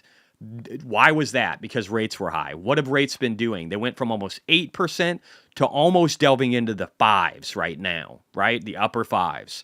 So we've already seen a large drop, almost 3%, about 2.8, and we're going to see even more. And so that will open up the market. That will lower prices. And then with rates coming down, with lower prices and rates coming down, affordability is going to get a lot better. And then people will start to bite. So I think come springtime, you're going to see people that are interested in biting. Maybe some don't right away and the inventory builds up. That only benefits. You guys are insane. Michael Fan. You guys are awesome. Just make sure Lena doesn't get one because then I'll have to ban her. Then it's a waste. But you guys are great. Thank you guys so much, man. Between Susan and you guys, my day has gotten a hell of a lot better, guys. Thank you. All right. She is, Sela says she's a social media woman. She'd be on all platforms. Lenatus for Kamala. Yeah, probably. Kane, we are able to sell soon. So if that's the best option, we don't want to miss it. I would probably, gosh, if you could sell sooner, if you're looking to sell and then get into something else, I would sell sooner. And then if you could live somewhere temporarily, while you're trying to find a home, the prices might continue to drop. That's my take. But again, your local area could be different too, man. So you need to make sure that you understand, talk to a good realtor to see how things are looking in your local area, because it differs everywhere, man. It differs everywhere. Kane said, thank you, Jesse. We don't want to sell. Oh, yeah, okay. We want to time it correct. I think if you're going to look to sell, and you don't have to worry about like when you're going to buy a new place, or I don't even know if you are going to buy a new place, but if you're looking to sell, I would do it sooner than later personally, but find out from a local realtor in your area what business looks like and see if you can get out soon. But I would try and sell soon because I think you'll get peak prices. I think come spring, you might see prices coming down in a lot of areas. If you're already in California, they're probably going to very soon. Why are you still around if you don't like the information? I'm sorry, who's that to? Celis, she is social media, or are you talking about that one bitch? Yeah, okay. So Kane said, we're able to sell soon if that's best option. I do think that's probably best, but talk to a local realtor, dude. Hey, would you blow me? I'll be your Huckleberry. Everybody's gotten gifted. I got to get past that. Let's keep going down here. Kane said, that's what we're thinking too. Thank you, Jesse. All right. Awesome, man. Scuba Steve said, thank you. Fi says, any gift memberships randomly distributed. Not on X. That happens on YouTube. So, hey, would you blow me? Then you're just ignorant by continuing your pointless point. Still Lena in chat. How do you have Lena in chat right now? I've literally blocked her. Oh, you know what? Maybe there's something weird on X. Let me see if I can get rid of her. But she's blocked from my feed. She'll never be in it again. But I can probably still boot her from this too. One sec. Let me fix that. Let's get rid of this cunt. Do. Let's get rid of this whore. Oh, there you go. Bitch is muted. Bye, bitch. Bye, bitch. Bye, bitch. Bye, bitch. Bye, bitch. Bye, bitch. Just gonna get rid of all these. Fuck this pesty person. There you go. She's out of chat, guys. There's no more chat on X for her. She done. She blocked from my feeds, and she's blocked from the chat. So all that stuff is gone. Anyway, but yeah, the pensioners, there's a lot of good stuff happening in the Bitcoin world. Don't be dismayed. I love freedom of speech. We're blocking her because she's a cunt. She doesn't like what I have to say, so she can go fuck herself. And you know where freedom of speech ends? My fucking block button. So anybody who wants to be on that, please complain a little bit more. I'll add you to the fucking list. Okay? I'll add you to it right now. If you want that, Joseph, let me know. I'll take care of it for you, okay? All right. Let's keep going. What do we have for stock requests, guys? Does anybody have any? Let me know. Don't add you. Okay, I won't. I won't then. I'm just not in a good mood. I even have a people to block section. I've created a people to block section. That's how fucking pissed I am today. So, anyway, hey, Jim Cramer talked about PayPal. That's kind of fun. Let's see what he has to say, huh? All right, let's get to our first Mad Dash of the week. Want to talk a little PayPal? After I praised you on EchoStar, your head This is kind of a death wish for most stocks, but I think we're going to be okay. got bigger. Yes. Although that tie was a disaster that you're wearing. Back in 2001? Yes. Yeah. I got to do it again. You had this interview with this guy, Alex Chris, at PayPal, and a lot of people kind of didn't think of it. It was right here. Didn't think it. I watched it and I said, holy cow, this guy's going to energize this company. He's going to make new deals, maybe makes things fly with Amazon, maybe he talks about cross-border with China. Well, David, this is the best performer in the NASDAQ, and it should be. Why? Because a new CEO has come in and really energized this place. Talking about Venmo being involved in a lot more places, Apple.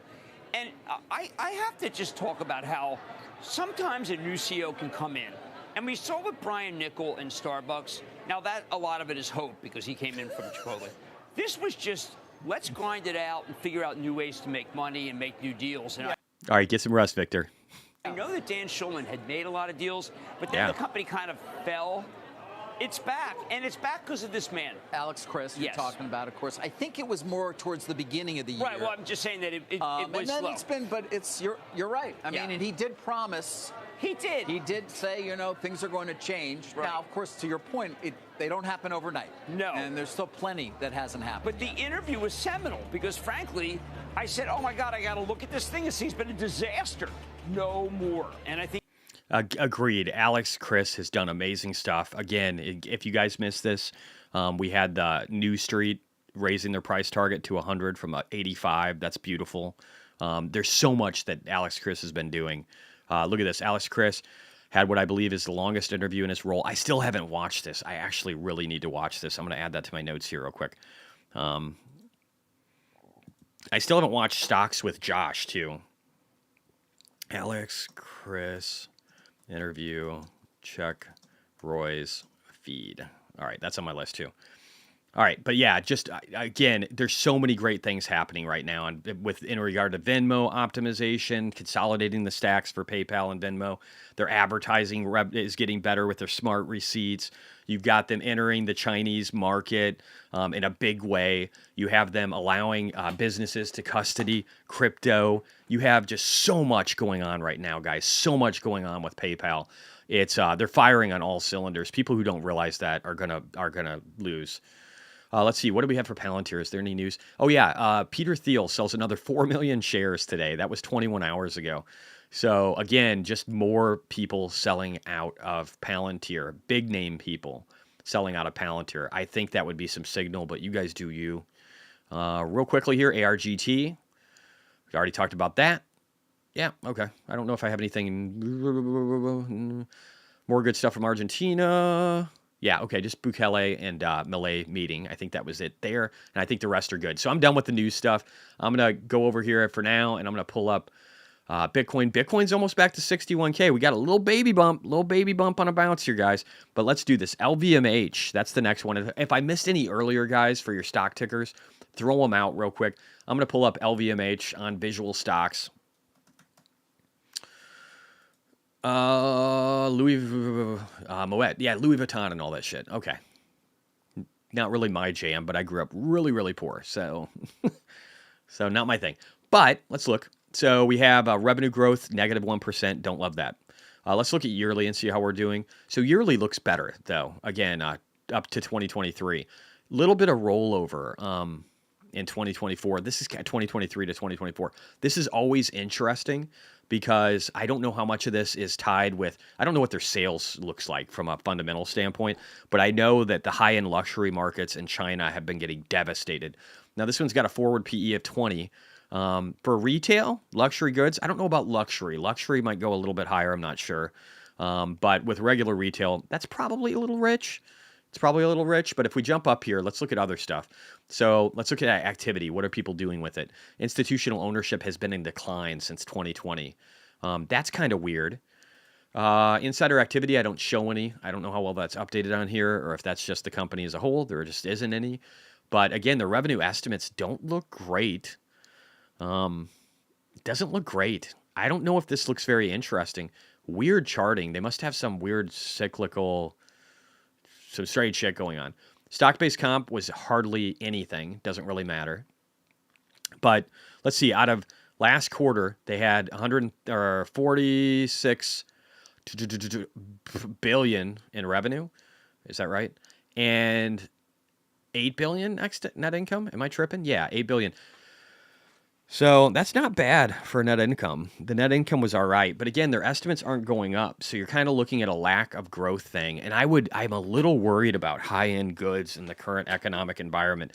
Even if people are making money, I don't know if they're looking at China, they're realizing that it's probably not worth it to buy a really expensive handbag in an economy that could eventually be rolling over. So I don't know what to think about it. Let's look at the stock real quick, the ticker. And then we'll go from there. And I think I have this one. Let me see. I know I've talked about it. LVMH. Yeah, we do. Okay, cool. I need to add all these tickers. I got to do that to the Discord, guys. I got a lot more tickers to add on the Discord. Plus, I need to add the charts for all the shit coins I hold. And I need to get to the suggestion box and see what else is missing there. I got a lot to do. I'm really behind on stuff. I'm sorry. LVMH down 5.1%. I don't like this, dude. That weekly, I don't like that. So I don't like this from a technical level at all. So over here in 2020, the pandemic bounced right the fuck off of that 200 moving average on the weekly, right? But what we're seeing right now is probably a consolidation that could last maybe a year or more. But I worry where the economy is going to be in a year or more.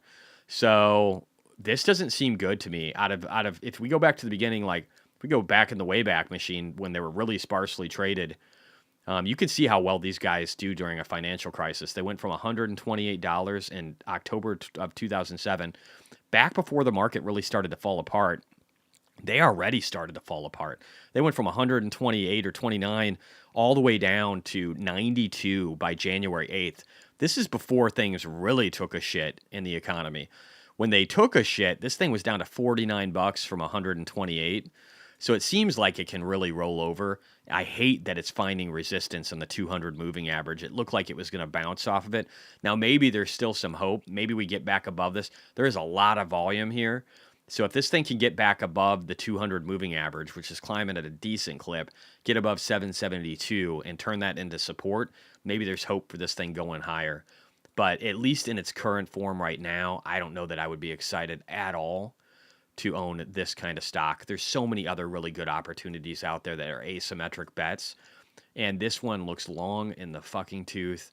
And if you believe that we could have, financial risk in the future, this is the kind of stuff that could dry up real quick because people will downside. They'll skip a Louis Vuitton bag. They'll keep the ones they have. They'll skip a season. I can tell you that. So that's kind of what I'm thinking on that. Probably not what you want to hear if you own it, but that's my thought. Kramer, don't jinx PayPal. Agreed. All right, let's keep going. NVCR, technical price chart. I want to look at the fundamentals real quick if I could though, too. Just because if you got a ticker I've never seen before, I hate to just look at the technical because to me, it doesn't give me the full picture. Now, I do like out of the last several quarters that they're starting to get towards net income positivity. It looks like they almost did that in the past and then just really got fucked. Revenue, kind of flat though. Yearly, especially yearly, kind of topped out in 2021. Operating expenses, They're diluting. They've got some cash. There's no PE because they're not even positive. They have been buying. Insiders have been buying pretty heavily in Q1 of 2024, so they might think there's something good. A lot of institutional ownership added since 2017. Short interest is not high. Nobody thinks this company is going to fail. I don't like the fact that EPS is worse than what it is right now and that revenue isn't getting a lot better. So just going into this, I see a company that dilutes shareholders. They've got 21% stock-based comp versus revenue. They are not profitable. It doesn't look like they're going to be anytime soon. And so just go into it with that. They're a $1.3 billion or $1.6 billion market cap with an enterprise value of 1.3. So downside risk might not be super great with this one, right? Because of the fact that they're almost trading at enterprise value. But let me add this real quick as a ticker too. But I don't love the setup. Let's just go into that. I don't love the setup right out of the gate with this one. And I will probably have a bias towards the technicals based upon what we just saw with the financials, which are not to be confused with fundamentals, because financials are not necessarily fundamentals of a company. Financials could be weak, and the fundamentals of the company or the industry or the macro environment could be strong. But so, yeah, I don't love the chart. We're well below peak volumes. This really looks like a double top almost up here, and like it's trying to test this volume at 1380, 1370 something. If it drops below 1370 and it can't keep that as support, this looks like shit to me. Because here's what you have, right? You have a rising, broadening wedge from a technical pattern, guys, and that fucking blows.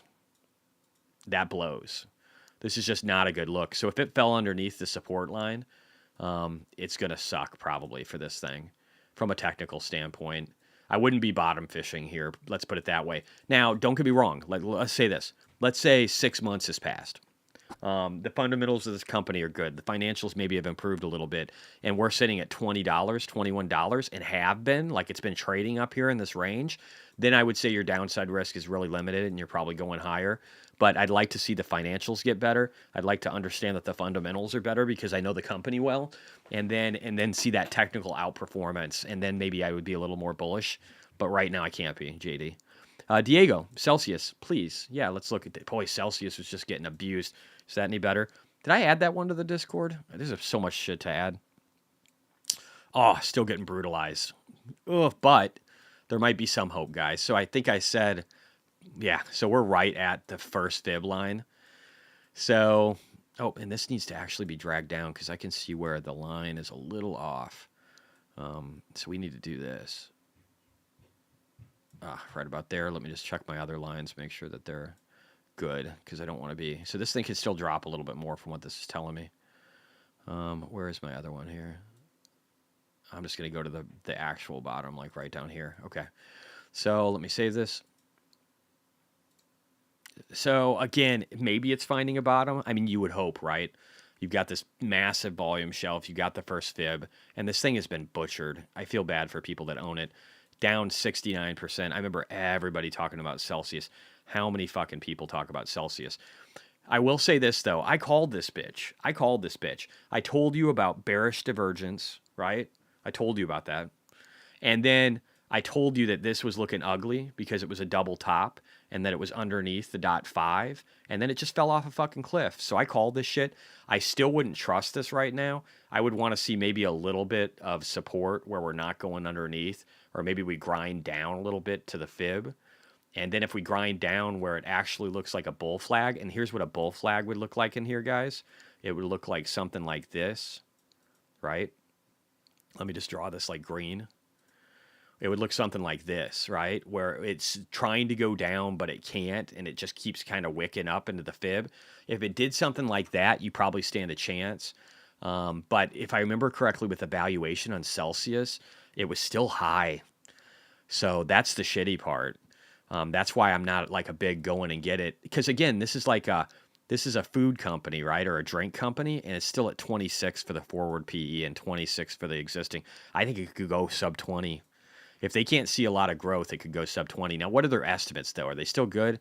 We had revenue growth 26 or 23% year over year, profit growth year over year 65%. That's all good. Estimates, it looks like they're worse before they get better. So I would give this another quarter, right? Like give it maybe 2 quarters to play out, or at least a quarter to see what the technicals do, and then I would reevaluate. But I wouldn't be a buyer right here.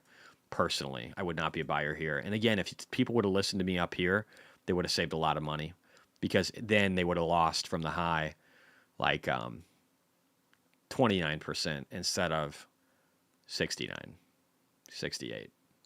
And again, I was kind of saying it for a while, probably all through here. I was like, this looks scary. If they can't hold the .5, you're fucked. And that's true. All right. BT, take a look at Walgreens. Yeah, sure. Walgreens sounds boring, but I can look at it. You know what? I might actually have it. Do we know what the symbol is for Walgreens? Guys, I'm going to say it starts with a W. WL? No. Do we know what Walgreens is? All right. Let me just... I'll just fucking go over here and make a copy. Worst case, I have 2. Oh, you know what? I should actually look at financials first anyway. Let me just do that. Then I'll get the ticker. WBA. I wouldn't. Walgreens Boot Alliance? That can't be the same company. Can it? Let me go back. Is that Walgreens? What the fuck? Is that the name? Walgreens Boot Alliance? Medical and pharmaceuticals. This can't be the same company, right? Am I tripping? Does Walgreens go under a different name? Sela says, in China, the CCP is cracking down on the public display of luxury items. I know. Well, and here's the thing. They don't even have to crack down. Just think about it. And they have been. You're right. But they don't even have to, because if you're looking around and you're seeing the economy falling apart, and you know they've been cracking down on people that are rich and for corruption, and you know most everybody in the CCP is corrupt, you're going to fucking hide your wealth so much. You're not going to be flaunting it anymore. I saw a bunch of videos where people have stopped flaunting, and they're dressing much more simply. They're not driving their nice cars. They're selling the shit. Anyway, WBA. If this is Walgreens, great. But Walgreens Boot Alliance Inc., what the fuck is that? Tell me what the fuck that is. Anyway, 3% revenue growth. It's got a forward PE of 4.19.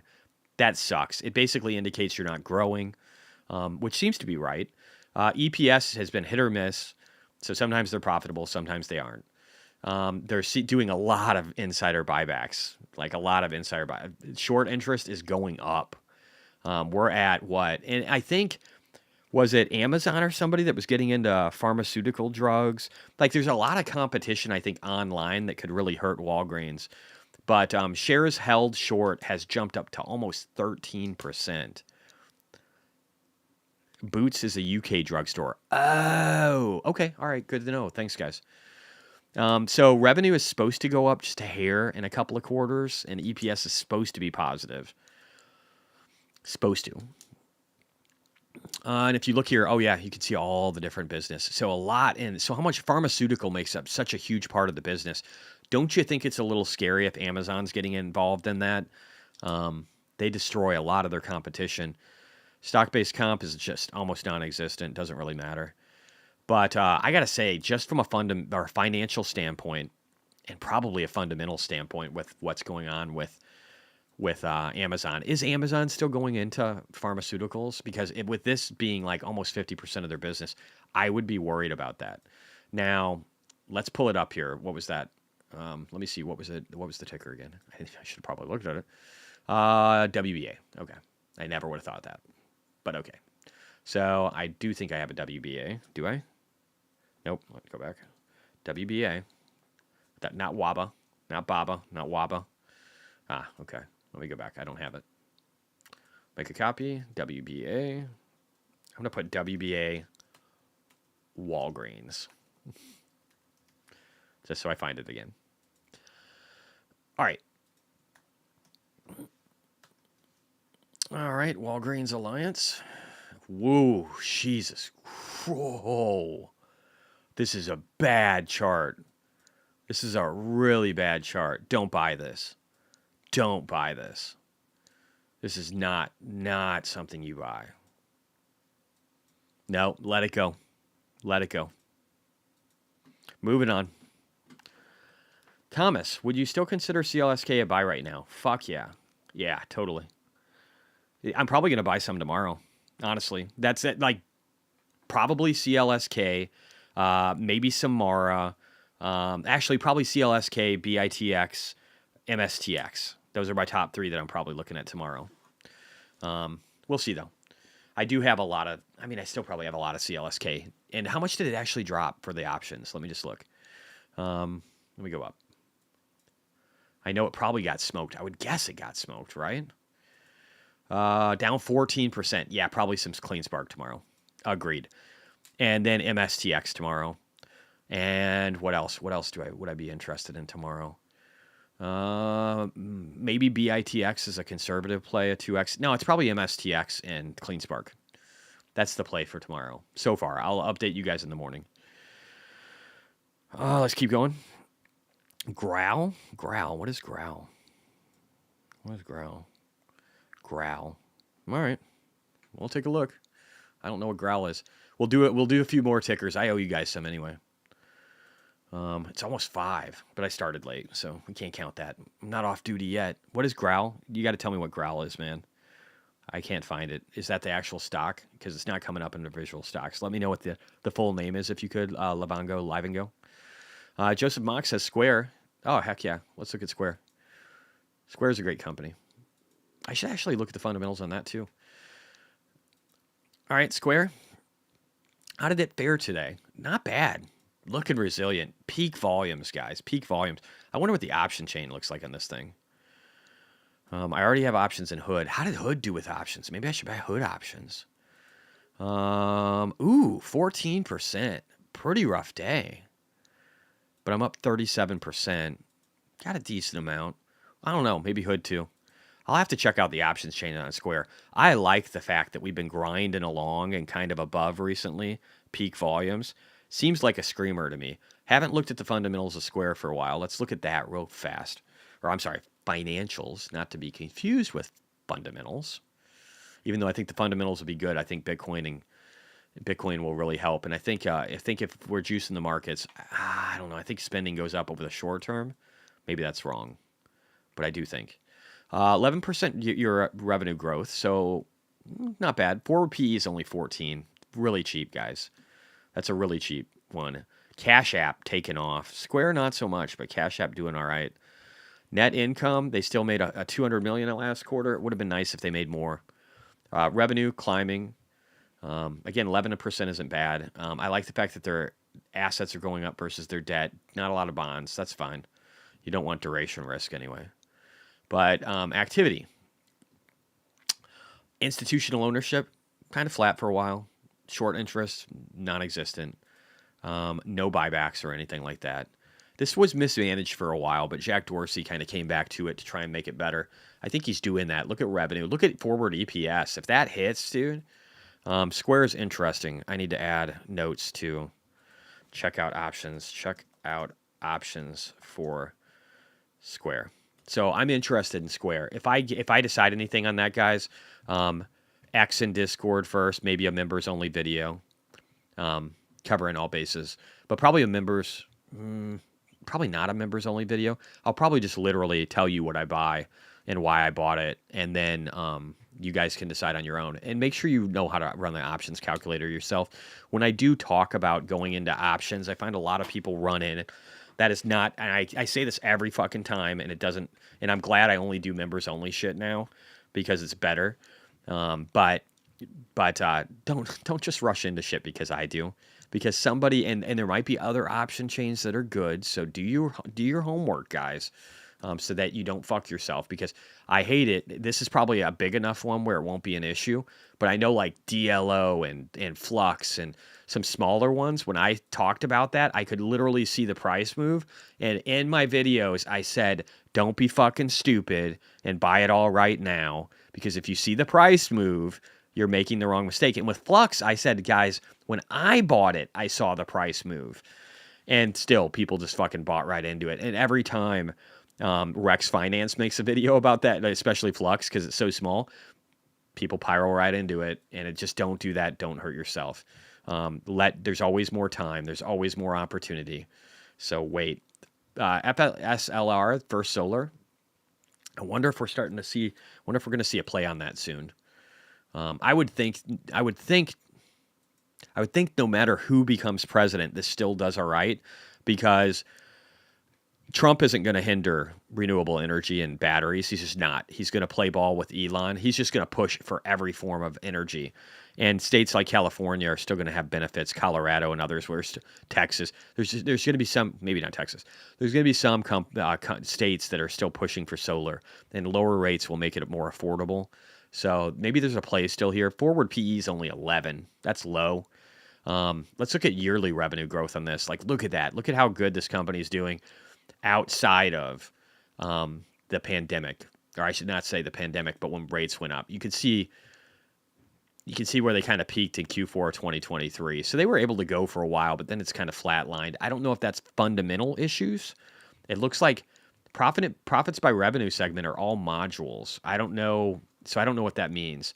Other segment and other. It looks like other segment and other haven't been making any revenue. If anything, have been losing them money.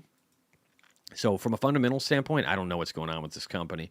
Institutional ownership is increasing, though. So there's probably people placing bets that they're going to do better with a lower rate environment. And shares sold, we haven't seen a big sell-off since the beginning of the pandemic. So, and estimates are actually really good. Shocking. Average selling price per megawatt is increasing. Other segment, so the other segment revenue has just disappeared completely.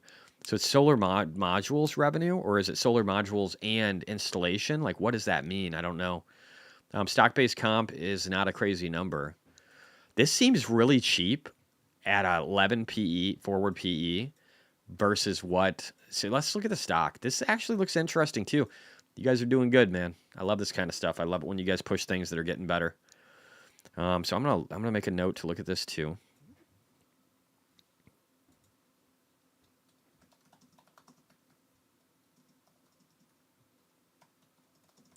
Check out FSLR as a bounce because of rates dropping. Very low forward PE and nice future estimates.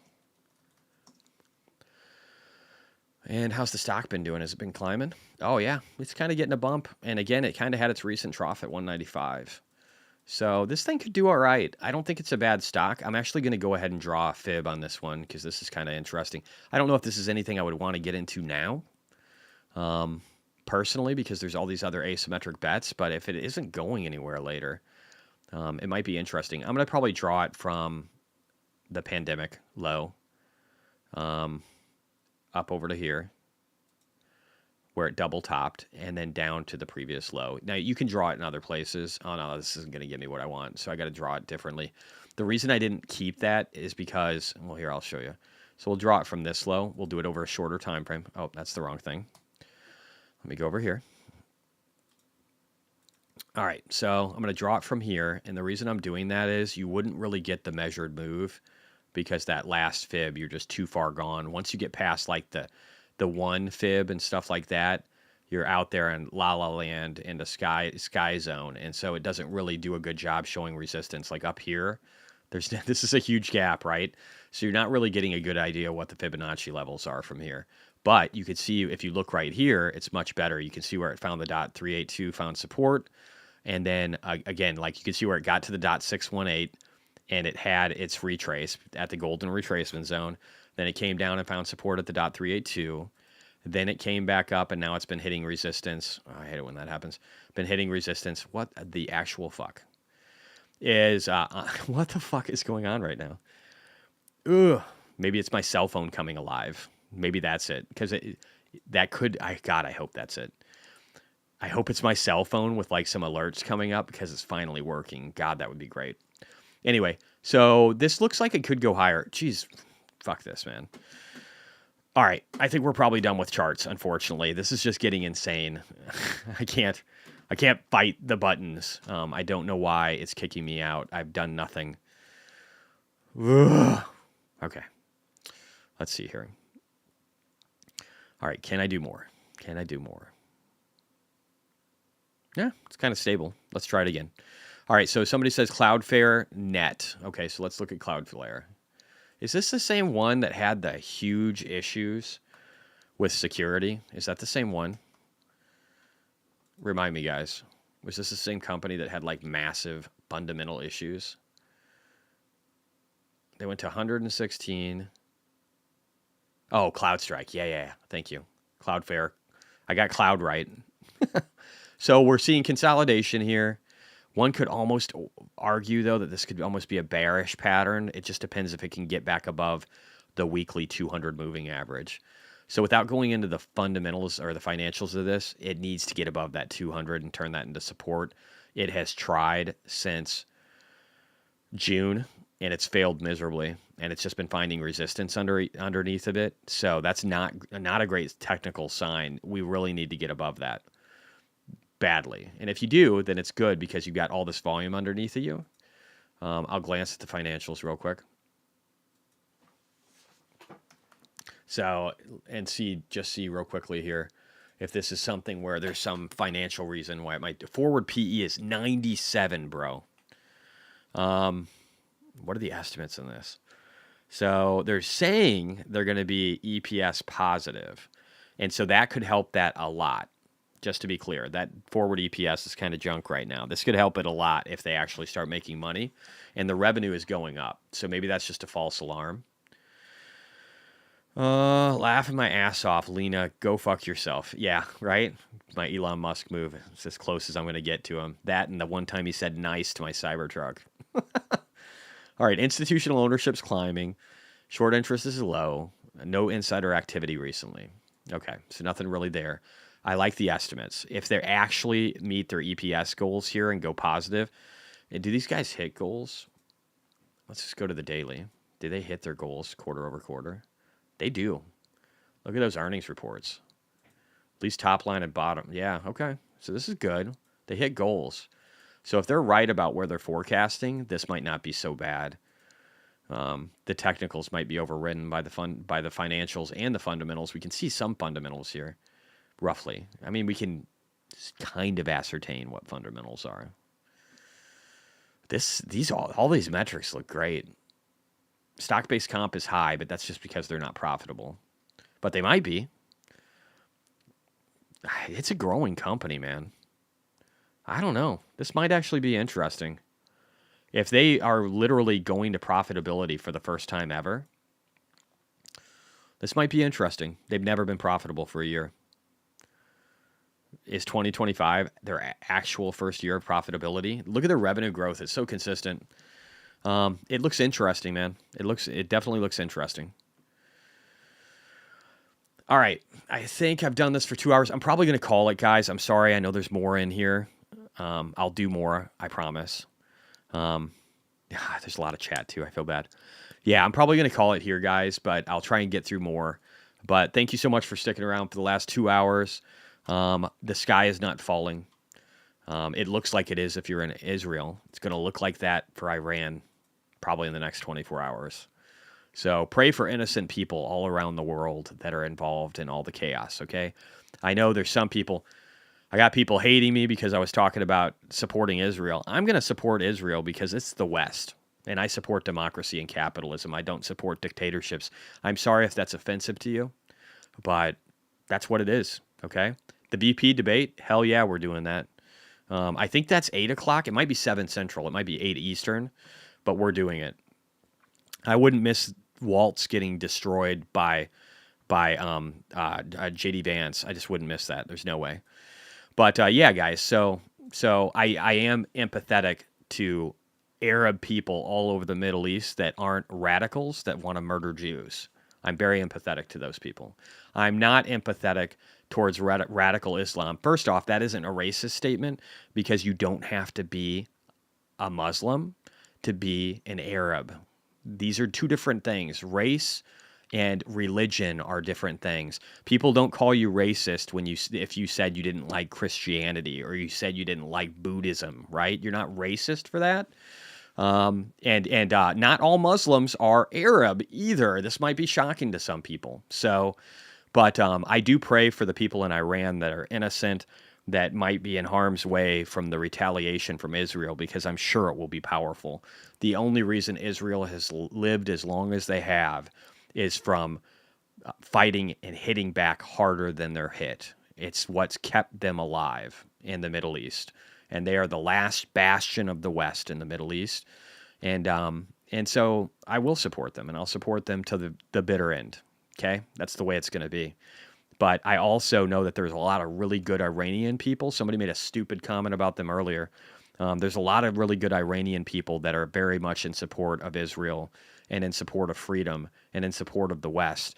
And so for those people, I pray for you. I pray, if anything, your liberation is coming.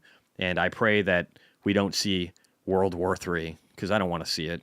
I'm not going to lie. I don't. And I don't think the current administration is preventing World War III right now. They haven't done a good job from de-escalating what's happened with Russia and Ukraine. And obviously Israel and the Middle East has not gotten a lot better. And then we're sending massive arms to Taiwan because we have to defend them. When you make 94% of the advanced chips for the world, we can't let that go to China. And China and Iran and Russia are in league with each other. We need to try and separate Russia from China and Iran, and we need to cut the head off the Iranian leadership. Because the people there, all the people that die, all the young girls that get poisoned and they get brutally murdered because they don't want to wear a hijab, those people, they deserve freedom too. Okay? And we should mourn their deaths when they come up, not just Palestinian people in Gaza. Okay? All Arab lives matter, just to be clear. And the terrorist ones do not. They don't. But the innocent people, which inevitably die from radical Islam, they do matter. And so and I care about humanity as a whole. I would love to see, it's awesome that Saudi Arabia lets women drive, and people are pretty much westernized in Saudi Arabia. I love that. I want to see more of that in the Middle East. So I pray for all you guys. I hope things get better here. I hope we don't wake up to even more chaos tomorrow. And don't freak out about Bitcoin. Don't freak out about Tesla. I think tomorrow is going to be an awesome day for Tesla, guys, and I'm very excited about it. I love you all. I love the support you guys show me on what was a pretty horrific day on my end, and other stuff in my personal life over the last 48, 72 hours that I won't even talk about. But I really love and appreciate the support. Thank you guys very much for being so awesome. Hope you have a great rest of your day. And for the people that are around later, let's watch that political debate. Peace out, guys. You take it easy. Bye.